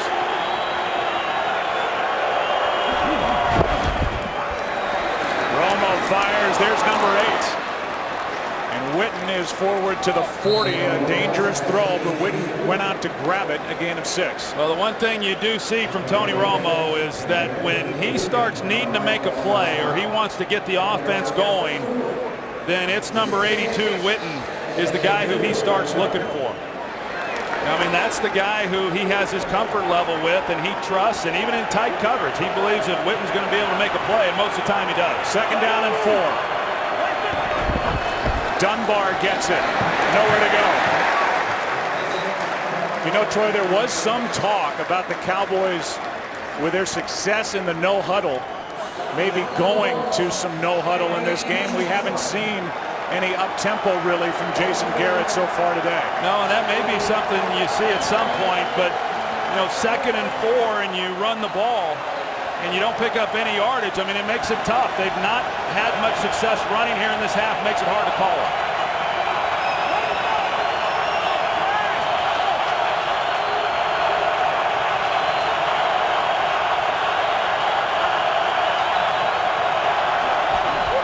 On 3rd down, Romo spins out, buys time, finds his man. That's Austin. What a play by Tony Romo. He avoided a sack at least 2 times, and he completes to Austin for 25. Houdini. I mean, Fletcher Cox is right there to make a play, and he's unable to do it. They had a couple of opportunities, and this is what Tony Romo does so well. He extends the play and then is still able to keep his eyes down the field and pick up his receiver. The slippery Tony Romo, and he is trying to buy time to throw, not run, and he threw it for 25 yards. Second longest play of the day for Dallas, and it came on 3rd down.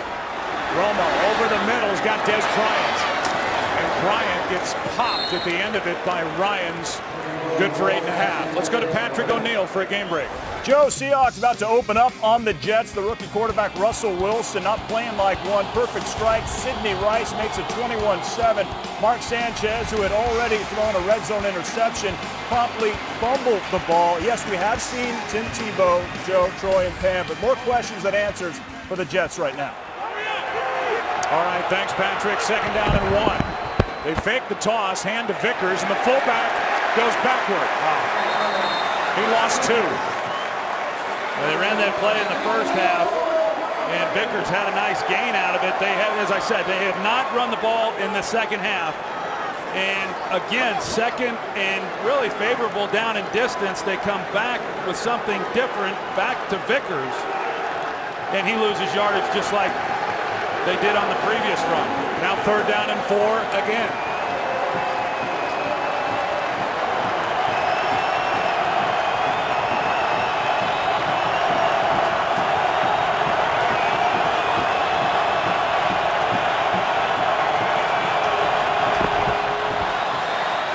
Romo going for Bryant. Pass is caught for the touchdown. Penalty flag on the play, but it appears it's against Philadelphia. Let's take another look and see if this one was indeed a clean catch. Pass interference. I don't think so. On the defense. A penalty's declined. Touchdown. Remember, the call here is pass interference, so even if this one is overturned, it's in the end zone or right near the end zone where the pass interference occurred, and it would set up 1st and goal. But that ball looked like it rolled. That sure did, Joe. I mean, really good coverage by Dominique Rodgers-Cromartie, and the ball, you know, to me certainly looks like it's moving, and that's not going to be a touchdown, but it will be a 1st down. Will be reviewed. So it's a scoring play. They will review it.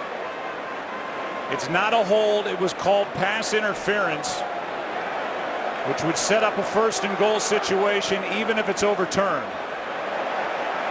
But it sure looks like that ball rolled out of the right arm of Des Bryant. It was really a great throw by Tony Romo. You know, because of where Des Bryant was, he's able to recognize where Cromartie is in coverage and give him at least a chance to make a play on that ball. Mike Pereira is with us from Los Angeles. Mike, did you see that ball roll? I do. I saw it roll. I think it's incomplete. Remember, they declined the pass interference. So if they come back now and make this an incomplete pass, then they can put back on the penalty, which would put the ball in the 1. But I think the ball rolls over after it hits the ground, even though he had some element of control before it hit the ground. But I think incomplete like you guys. And so again, and you can see when the official threw the flag, the interference happened in the end zone, which would set it up at the 1. But heck, that's no sure bet. The Cowboys started the day tied for 26th in the red zone, scoring touchdowns only 44% of the time. Bryant's already had 1 taken away in that crazy game you and Tom Brenneman did against the Giants when his fingertip was on the end line. It would have given the Cowboys a big win. And this one looks like it's going to come off the board, but will still present the Cowboys, who would be trailing by 7 with a 1st and goal at the 1. Here comes the call.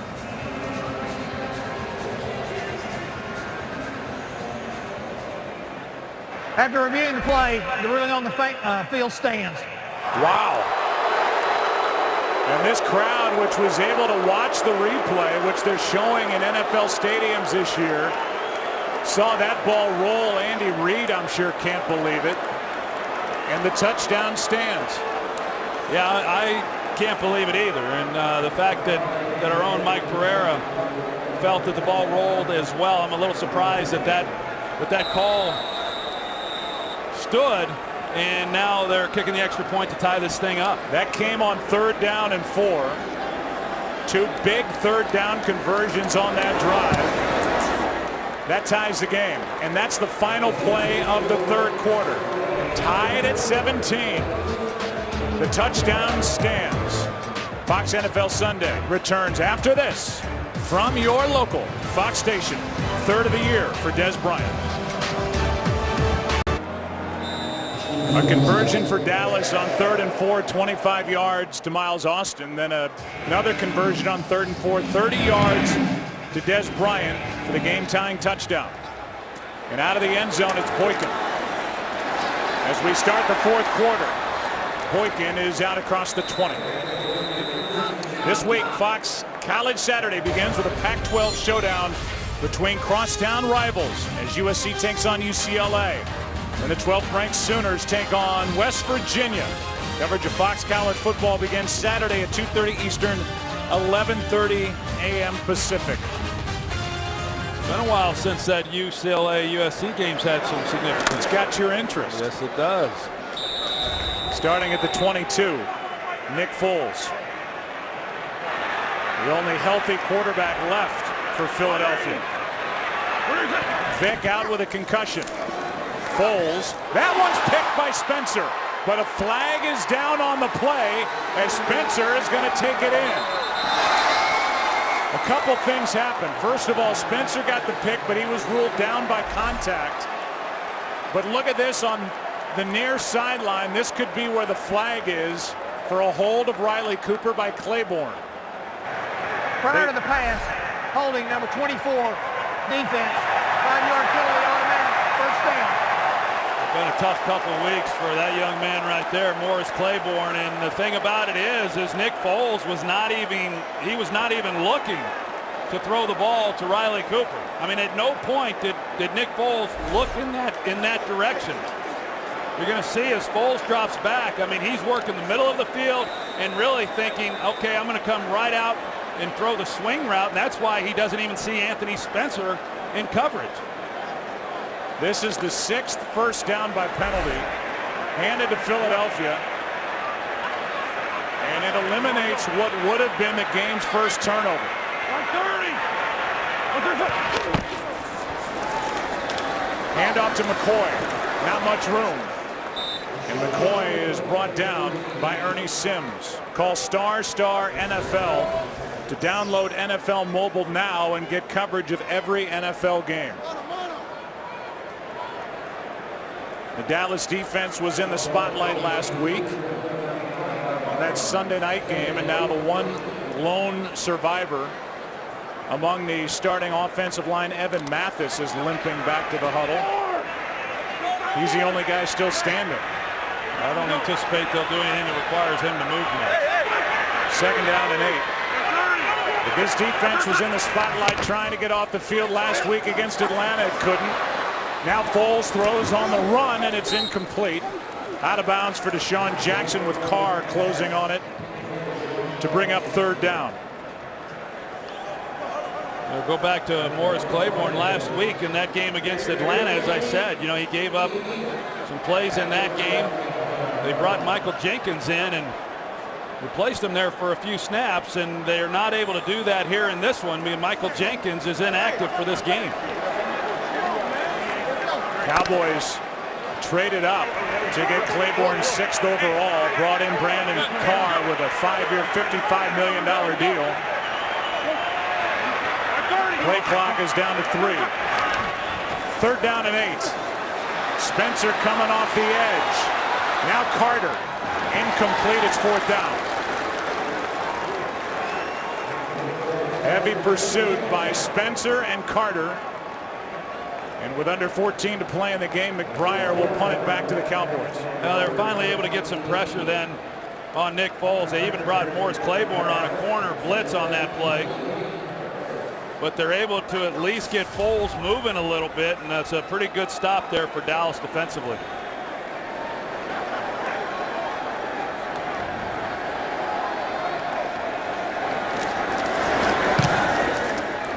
McBriar hits a good one. Harris from inside the 25. Has the far sideline. Has a blocker in front. And Dwayne Harris is going to go. Touchdown, no flags.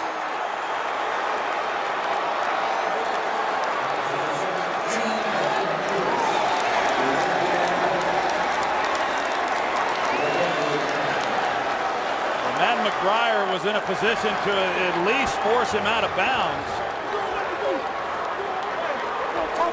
Yeah, I'm not sure how he didn't make a play. 78-yard return. And for the Eagles special teams, their first kick or punt return allowed for a touchdown in 71 games, and it is a big one. Well, Matt McBriar had the sideline to work with, and he just had to continue to squeeze that. Now, I mean, obviously he doesn't get to work on those things in practice, but you'd think that there would have been a little better attempt than there was on that play. That is the first kick return for a touchdown this season by the Dallas Cowboys. It belongs to Dwayne Harris. Down the sideline he went. All smiles for Jason Garrett with his Cowboys up by 7. Today's game on Fox is sponsored by Microsoft Surface. By Bud Light, the official beer of NFL fans. Here we go. And by Burger King and the delicious new holiday sweets. Cowboys have scored 2 touchdowns over the last 85 seconds, and it's Dwayne Harris who has a 78-yard punt return for the first touchdown of his 2-year career.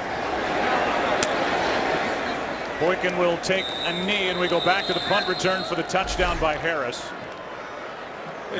Once he got past this initial wall, there wasn't much except the punter in his way. Yeah, as a left return, they do a good job of giving him the sideline, but Matt McBriar, as I said, I mean, he was in a great position to be able to make a play and at least force Dwayne Harris out of bounds, and just wasn't really much of an effort there, but an excellent job by the special teams for Dallas making a play.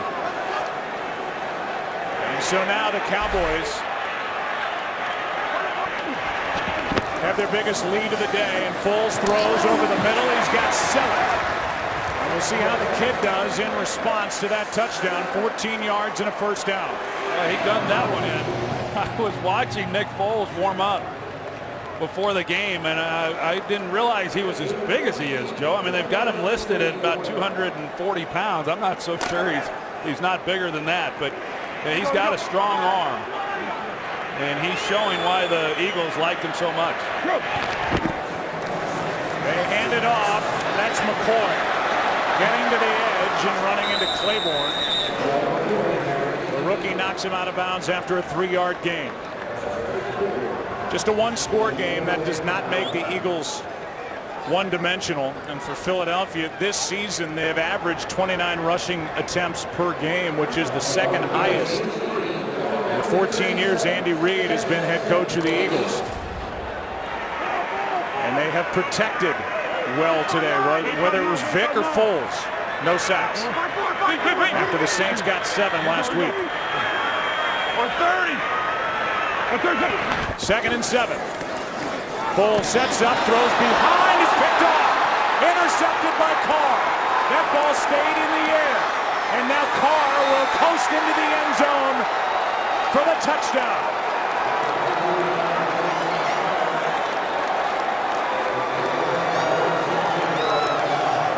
His first interception as a Dallas Cowboy, his first touchdown as a Cowboy, and now the defense, which had only 3 picks all year, gets one from Brandon Carr, a pick 6. It's a pretty good example right there of how important ball placement is in this league.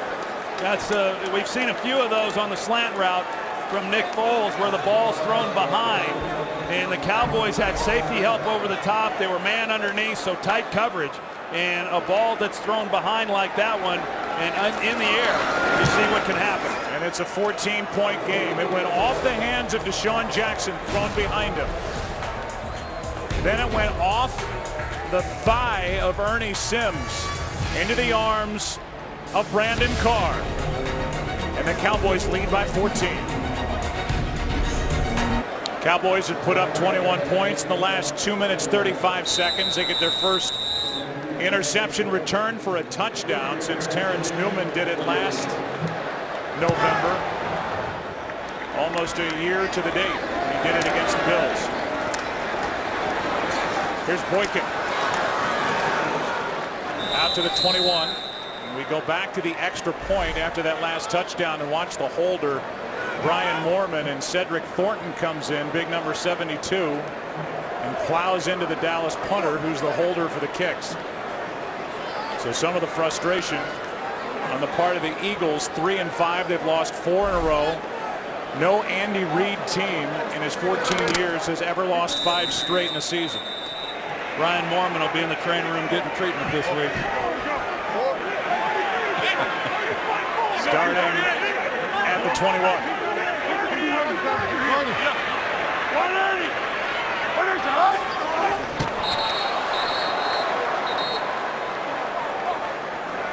Josh Brent came across early. That's 5. Crossman, number 92, defense. 5-yard penalty, still first down. 5 offside penalties against the Dallas Cowboys in this game. Though you had mentioned on the last possession that with it being a 7-point game, they didn't have to abandon the run and strictly throw it. Now at 14 points down with just over 12 minutes to play, I mean, they still got to maintain a little balance and run the ball some, but certainly more urgency now, and it's going to put more of an emphasis on this offensive line in protection. Now on first down, the handoff is to Bryce Brown. And Brown no gain. Let's go to Kurt Menefee for a game break. Well, with Alex Smith still out due to a concussion, Colin Kaepernick at quarterback for the Niners trying to lead a comeback against the Rams. 7 yards, he dives, they reviewed it, called it a touchdown, and right now it's 17-14, Rams trying to hold on halfway through the fourth quarter.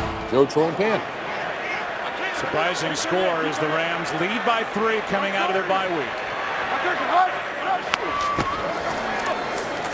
On second down, pass caught by Harbor, and the tight end's got a first down out at the 36.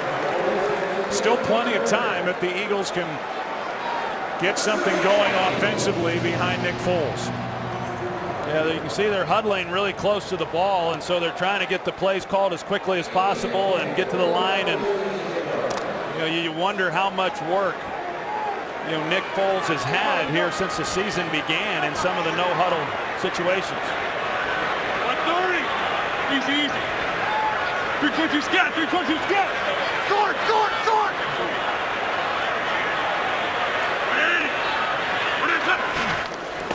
On first down, pass is, wow, what a catch by Macklin. That one behind Jeremy Macklin. He's got 11 yards with a one-handed catch. Yeah, he was expecting that ball on the other side of him. I mean, he's running to the sideline, and for him, that was really a great catch by Macklin. So a first down at the 47.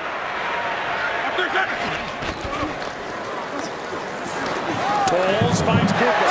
Penalty flag is down as Victor Butler had his helmet ripped off, and it's against Philadelphia.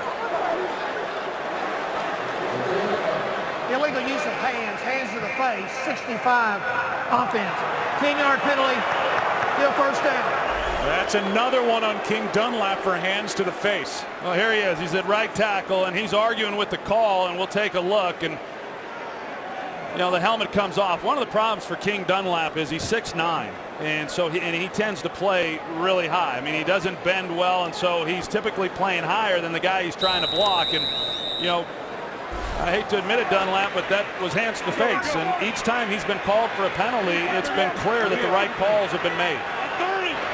So first down and 20. Pass is dropped. Skandrick had it as he worked in front of Macklin. And Skandrick almost had the second interception for this defense, which came in with only 3. You see, as Macklin's trying to come out of the route, he felt that he was held at the top of it, and there definitely was contact made. I think Orlando Skandrick might have gotten away with one. Now second down and 20.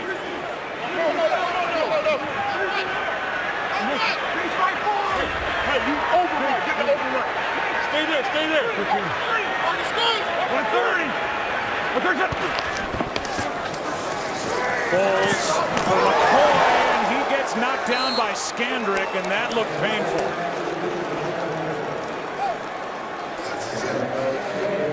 A loss of 4, and McCoy somehow able to get back up.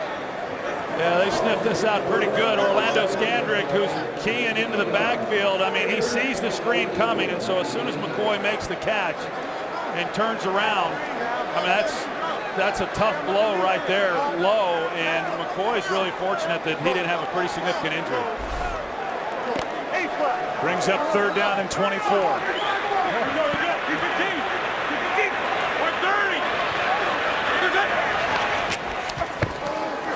4-man rush. Foles got rid of it. Pass is caught. That's the tight end, Clay Harbor. And Harbor is out just to the 41. It's 4th down, a gain of just 8. Under 9 to play, and the Cowboys leading by 14 points, about to get it back. And time is running out on the Philadelphia Eagles in this game, and time may very well be running out on the tenure of Andy Reid here in Philadelphia.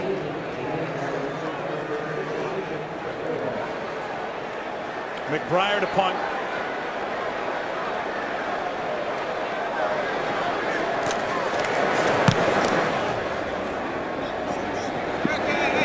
Harris, who has his highlight for the year, lets it go over his head into the end zone, and the Cowboys up by 14 will start at their 20. Trying to move to 4-5 here in Philadelphia. Is sponsored by Chevrolet. From kickoff to the last yard, Chevy runs deep. Cowboys will take over at their 20, up by 14 points.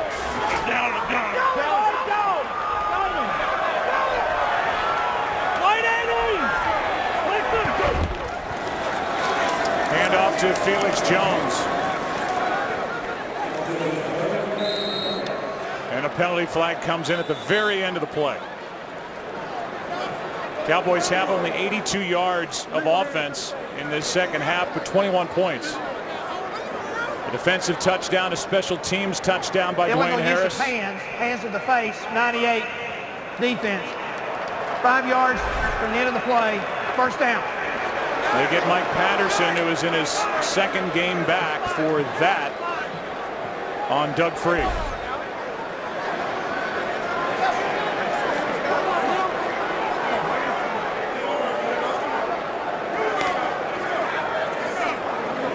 So it moves the ball out across the 25-yard line.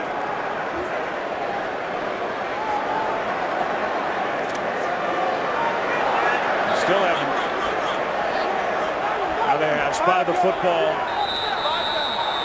at the 26. It's a 1st down, 1st and 10.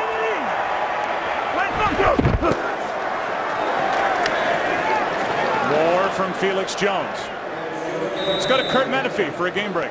Well, we showed you the Colin Kaepernick touchdown. After that, the Rams fumbled it, and on the first play after that, Frank Gore took it in from 20 yards out. 17 seconds apart, the Niners get 2 scores and have their first lead of the game, 21-17 over St. Louis. Go Troy and Pan. So getting all they can handle, and yet trying to move their record to 7-2. Seattle, looks like they're on their way to 6-4. The NFC West, led by the 49ers. Top-seeded team a year ago is a false start. False start, number 89, offense. 5-yard penalty, still 2nd down. Against John Phillips. This Wednesday on Fox, the X Factor is all new live. The judges have had their share of disagreements about the top 12. But your opinion is the only one that matters. Your vote decides their fate. The X Factor, true talent, raw reality. This Wednesday and Thursday, only on Fox. 2nd down and 12 after the false start.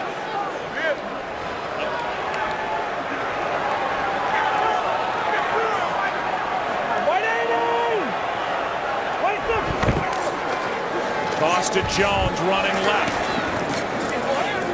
Jones is wrapped up by Darryl Tapp after a gain of 3. I think now for Philadelphia, I mean, if they're going to be able to make any kind of charge and have a chance, this is a critical third down for them defensively, and being able to make a stop and get off the field and see what they can do offensively and get into the no huddle. But Todd Bowles, see what he decides to do. You're going to come after Romo and get pressure or try to play coverage. It's 3rd down and 9.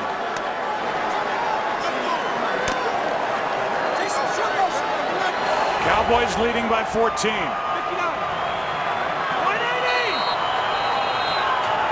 And a timeout taken by Dallas. First team timeout, Dallas. Each side with 2 timeouts remaining.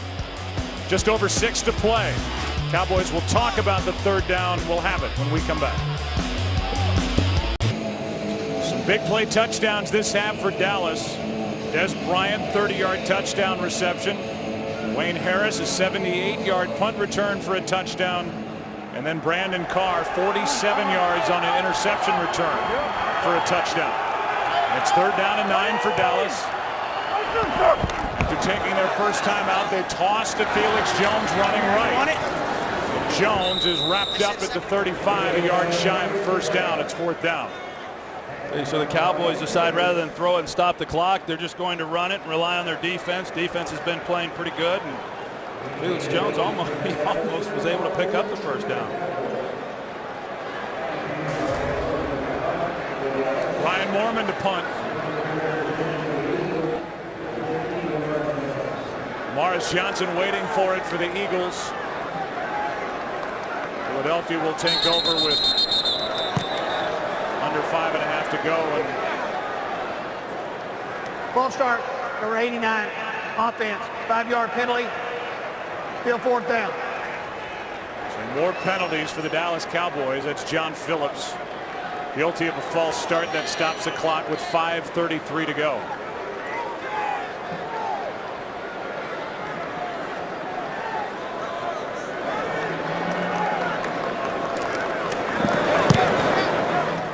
Mormon hits it. And a fair catch by Johnson at the 23-yard line. The situation was set out, Troy, by Jeffrey Lurie, who is in his 18th year as the owner here with the Philadelphia Eagles after that 8-8 finish last year. He said this team has to show substantial improvement in 2012. Here they are now facing their 5th straight loss, and the situation with Andy Reid is getting more dire by the minute here. Well, there's no doubt. I mean, we knew coming into this game that whoever lost was probably, playing for them next season. It's unlikely that they're going to be able to put anything together that allows them to make the playoffs. And he was put on notice coming into this season. It's unlikely he'll return, but he won't be unemployed long if he chooses to go on and coach somewhere else.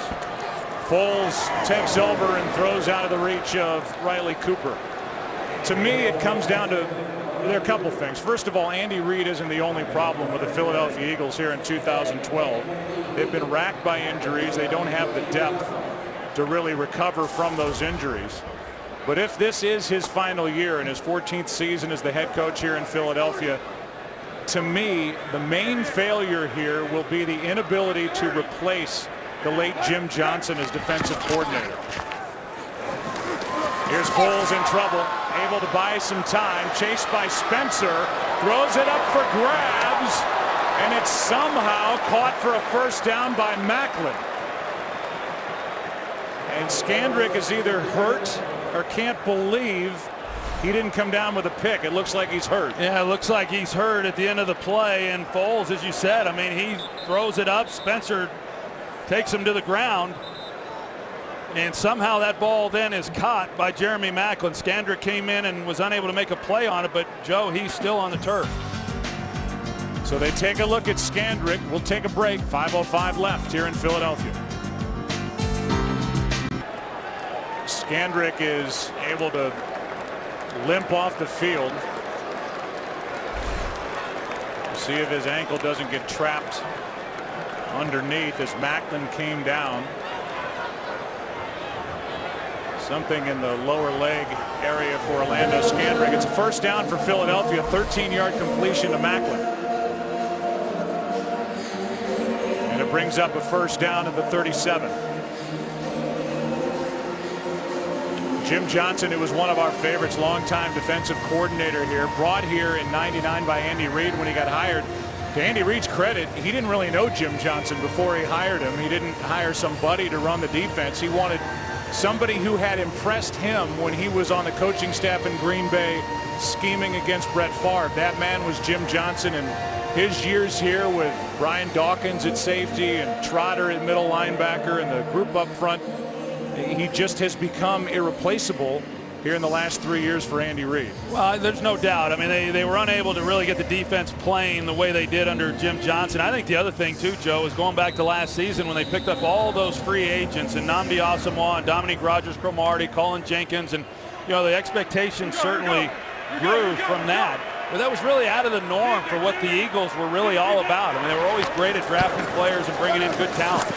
Foles on first down, completes for a first down to midfield. Pass is caught by Macklin, who's become a favorite target for Nick Foles in his first real game action, good for 13 again. It's a two-score game as Foles hands off to McCoy, running right, and McCoy is knocked down at the 40. They're going to mark him just shy of a first down. He got 9. Sensabaugh on the tackle. Foles doing a good job at the line of directing it and getting these plays off. I mean, he looks very comfortable in this no huddle. Second down and 1. Over the middle, pass is caught. That's a first down. That is Macklin. And Macklin has made 3 catches in a row, good for 7. Cowboys are able to substitute. They bring an entirely new wave of pass rushers onto the field. Handoff is to McCoy. McCoy tripped up, and it was Carter who got his feet before a big gain, a gain of 6. 3.5 to go. Each side with 2 timeouts remaining as Spencer comes back in.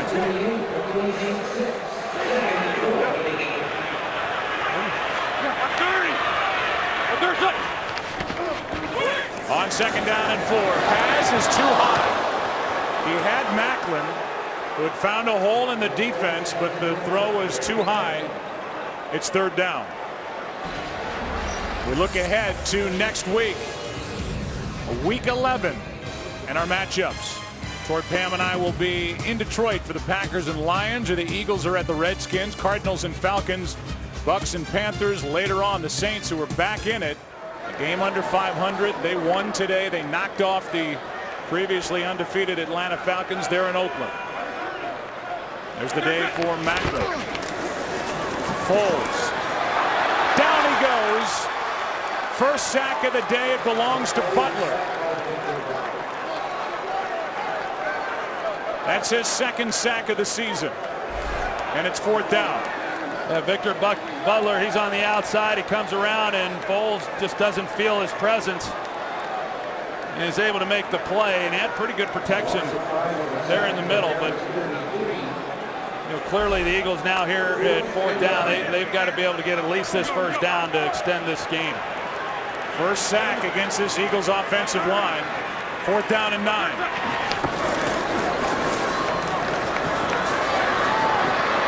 Foles buys some time, finds a wide open Demaryius Johnson. Johnson is going to be down at the 1. And this game isn't over yet. And now Brandon Carr was on the ground, and he's getting himself up now, but he looks like he's banged up, Joe. You see him, he's in coverage, and the way he fell down when Johnson was coming out of that route, it looked like he might have rolled on his ankle. Of course, Skandrick is out, and Michael Jenkins is inactive. This is taking too long, trying to get up to the line of scrimmage. Clock running. Just getting it away before the 2-minute warning, and the pass out of the back of the end zone. The penalty flag is on the ground on the near side, and it's another offside against Dallas. Offside, number 24, defense, lined up in the neutral zone, half the distance to the goal, still first down. Second one on Claiborne in this game. We're at the 2-minute warning. This completion to Johnson sets it up for the Eagles to try and make it a one-score game. 1:57 left. The two head coaches, so much conversation about both of them coming into this game. 3-5 meeting 3-5. Cowboys leading by 14 points, 1:57 left. Handoff is to the fullback Havili, and Stanley Havili is in for the touchdown.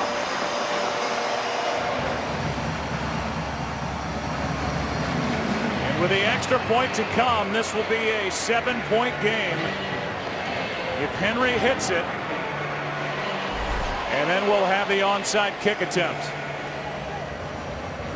Just a straight handoff to Havili right up the middle, and he's able to get it. The key play, of course, being the play to Johnson that got them down to the 1-yard line. First career touchdown for Havili. And this one hits the upright. It's still a one-score game, but a one-score game with a 2-point conversion that will need to be hit as Henry misses his first extra point of the season. Just a yank. Wow. The snap was good, hold was good. Just absolutely pulled it. 8-point game. Let's go to Kurt Menefee for a game break. Well, after going for a fake punt and converting it on 4th and 8, the Rams make it pay off. Sam Bradford, Austin Pettis hook up for the 2-yard score. Less than a minute to go. They lead it in San Francisco, 24-21. Wow. Joe, Troy, and Pam? All right, so there's the NFC West. For the 49ers at 6-2. Seattle, they're winners today, 6-4.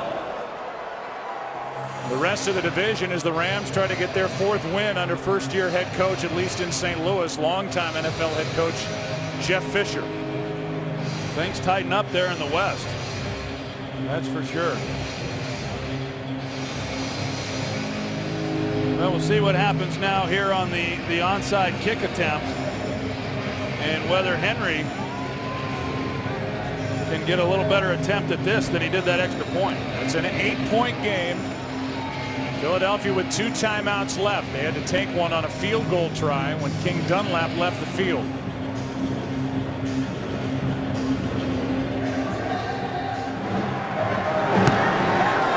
Up into the air and right into the arms of a Dallas Cowboy, and it's Witten there waiting for it. Jason Witten is there, and now with just 2 timeouts remaining, the Dallas Cowboys will take over leading by 8. Our football coverage does not end when the games are over. Stick around for the OT. Kurt, Terry, Howie, Michael, and Jimmy have extended highlights, analysis, interviews, and a look ahead to next week's action. It's America's #1 post-game show, the OT, presented by Lowe's, tonight right after the game on Fox. Move, move, move.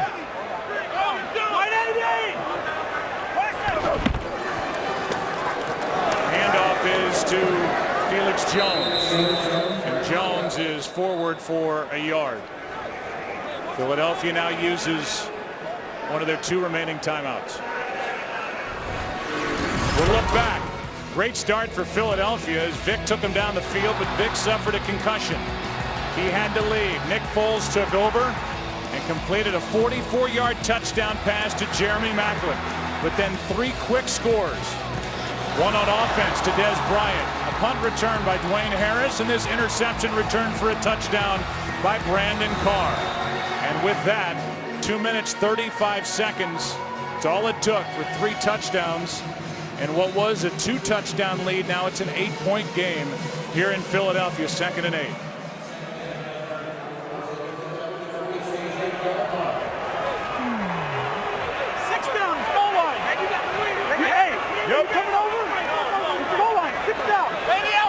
Yep. You good over there, Doug? Yep. Good? Good. 180! Where's the... Handoff is to Jones. Covering up the football. 1:44 remaining, and now the Eagles are out of timeouts. Yeah, now there's a decision to be made for Jason Garrett, you know, as the play caller as to what exactly do you do here? Do you run it and then run the clock down as much as you can, in all likelihood not picking up the first down and then punting it back, or do you try to pick up the first down here and then run out the clock and win the game? You know, and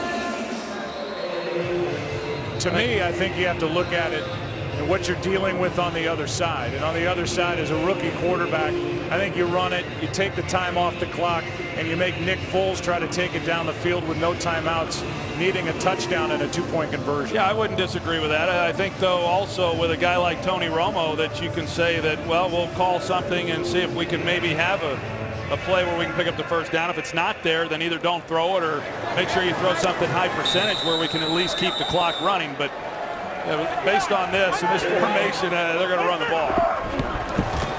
Hand off to Jones. He spins forward for a positive play. It's 4th down, and the clock will wind down under a minute left. The Cowboys, if they choose, can let it get down to 1 second, which would be just under a minute. Call a timeout, punt it back, and have their defense try and stop Nick Foles. Again, needing to get down the field into the end zone and then a 2-point conversion to tie. The schedule's very good for Jason Garrett's club coming out of here. Their first 8 games, they had the toughest schedule across the NFL with regard to current records. The last 8 games, the second easiest. Only the Steelers are on there as a club that's over 500 the rest of the way, and that happens in the middle of December. So talking to Romo before the game, he said if we can get a win here today, we can get on a little roll. They have Cleveland and then a Thanksgiving date with Washington the next 2 games. Yeah, I mean, it shapes up. I mean, hey, some of these teams may be looking at Dallas like they've got an easy game coming up too. I mean, it's not, you know, they've got to start winning some games, but 5 of the last 7 at home in Dallas is huge. Mormon to punt. Deshaun Jackson is waiting for it, and Mormon wisely just drills it out of bounds. They're going to mark it at the 11. So needing to go 89 yards in under a minute with no timeouts, and even then the job's not finished to tie the game. They'll need a 2-point conversion. The Eagles have not attempted a 2-point conversion this season. Have you been impressed, though, overall body of work by Nick Foles? Yeah, I was just going to say, I mean, you look at the numbers there, and you know, hey, for a guy who hasn't played since the preseason and to come in as a rookie and you know, in a game that's really a must-win game, and now to be put in this situation, you know, some balls have gotten away from the interception, returned for a touchdown, but I like what I've seen of him in his first outing. The ball wasn't snapped. That'll be a false start.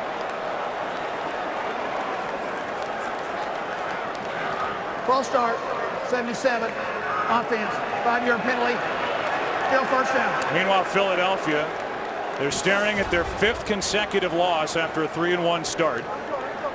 And they are at Washington next, at home against Carolina. A game that says at Philadelphia should say at Dallas. Then at Tampa Bay.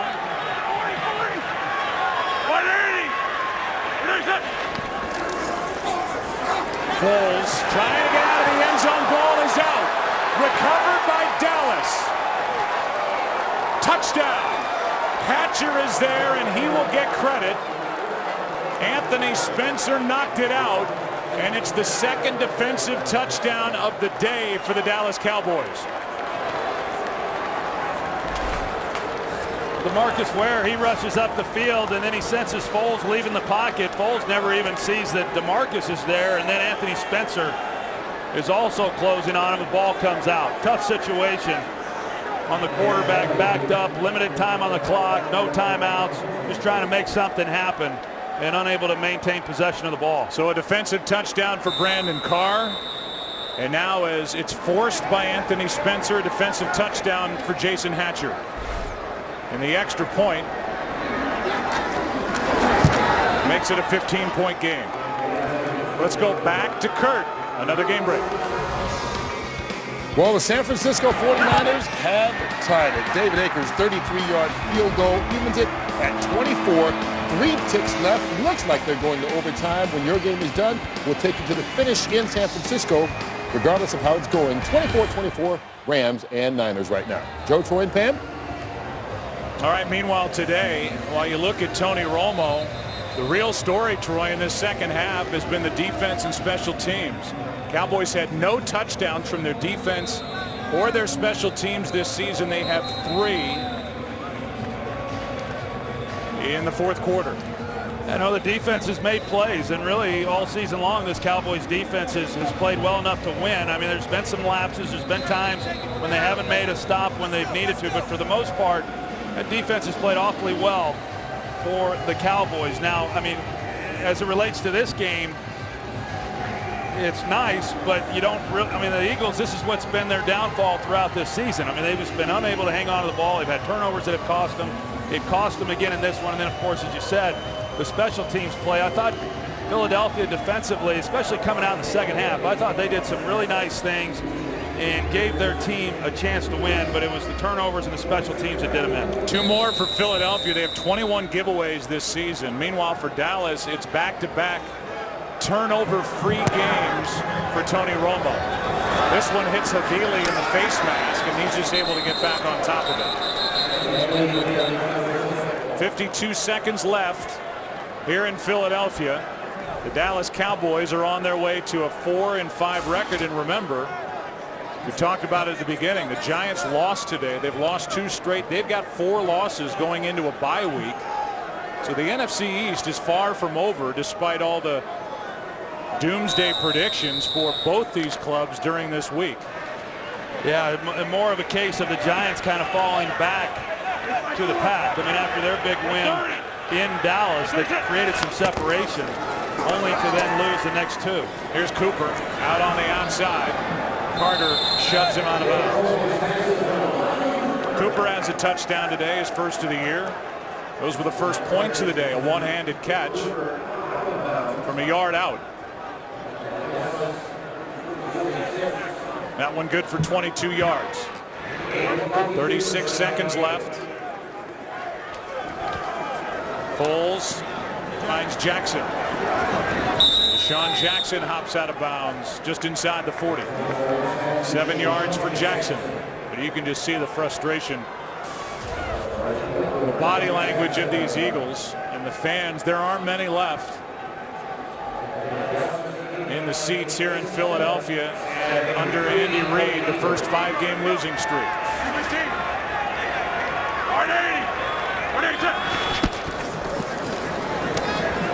Jackson's got a first down, and he slides forward. Clock continues to wind. 8 yards and a first down. Bonus coverage of the Rams and 49ers. Good game, obviously, as they are headed to overtime in San Francisco. As the 49ers able to get down the field and tie that game before the end of regulation. Well, if nothing else, right here, this is good experience for Nick Foles, just to be put in this situation and see how he reacts. And we don't know exactly what the status is of Michael Vick going forward, and I don't know that it really much matters, because with this loss, I mean, as we said, they're essentially playing for next year, and I don't anticipate that Michael Vick's going to be back in Philadelphia either. I mean, all the speculation as to what this means to Andy Reid, but I can see where Nick Foles is going to be the starter here on out. Here's a little flip back to McCoy after the catch by Deshaun Jackson. Playground time as the clock will expire.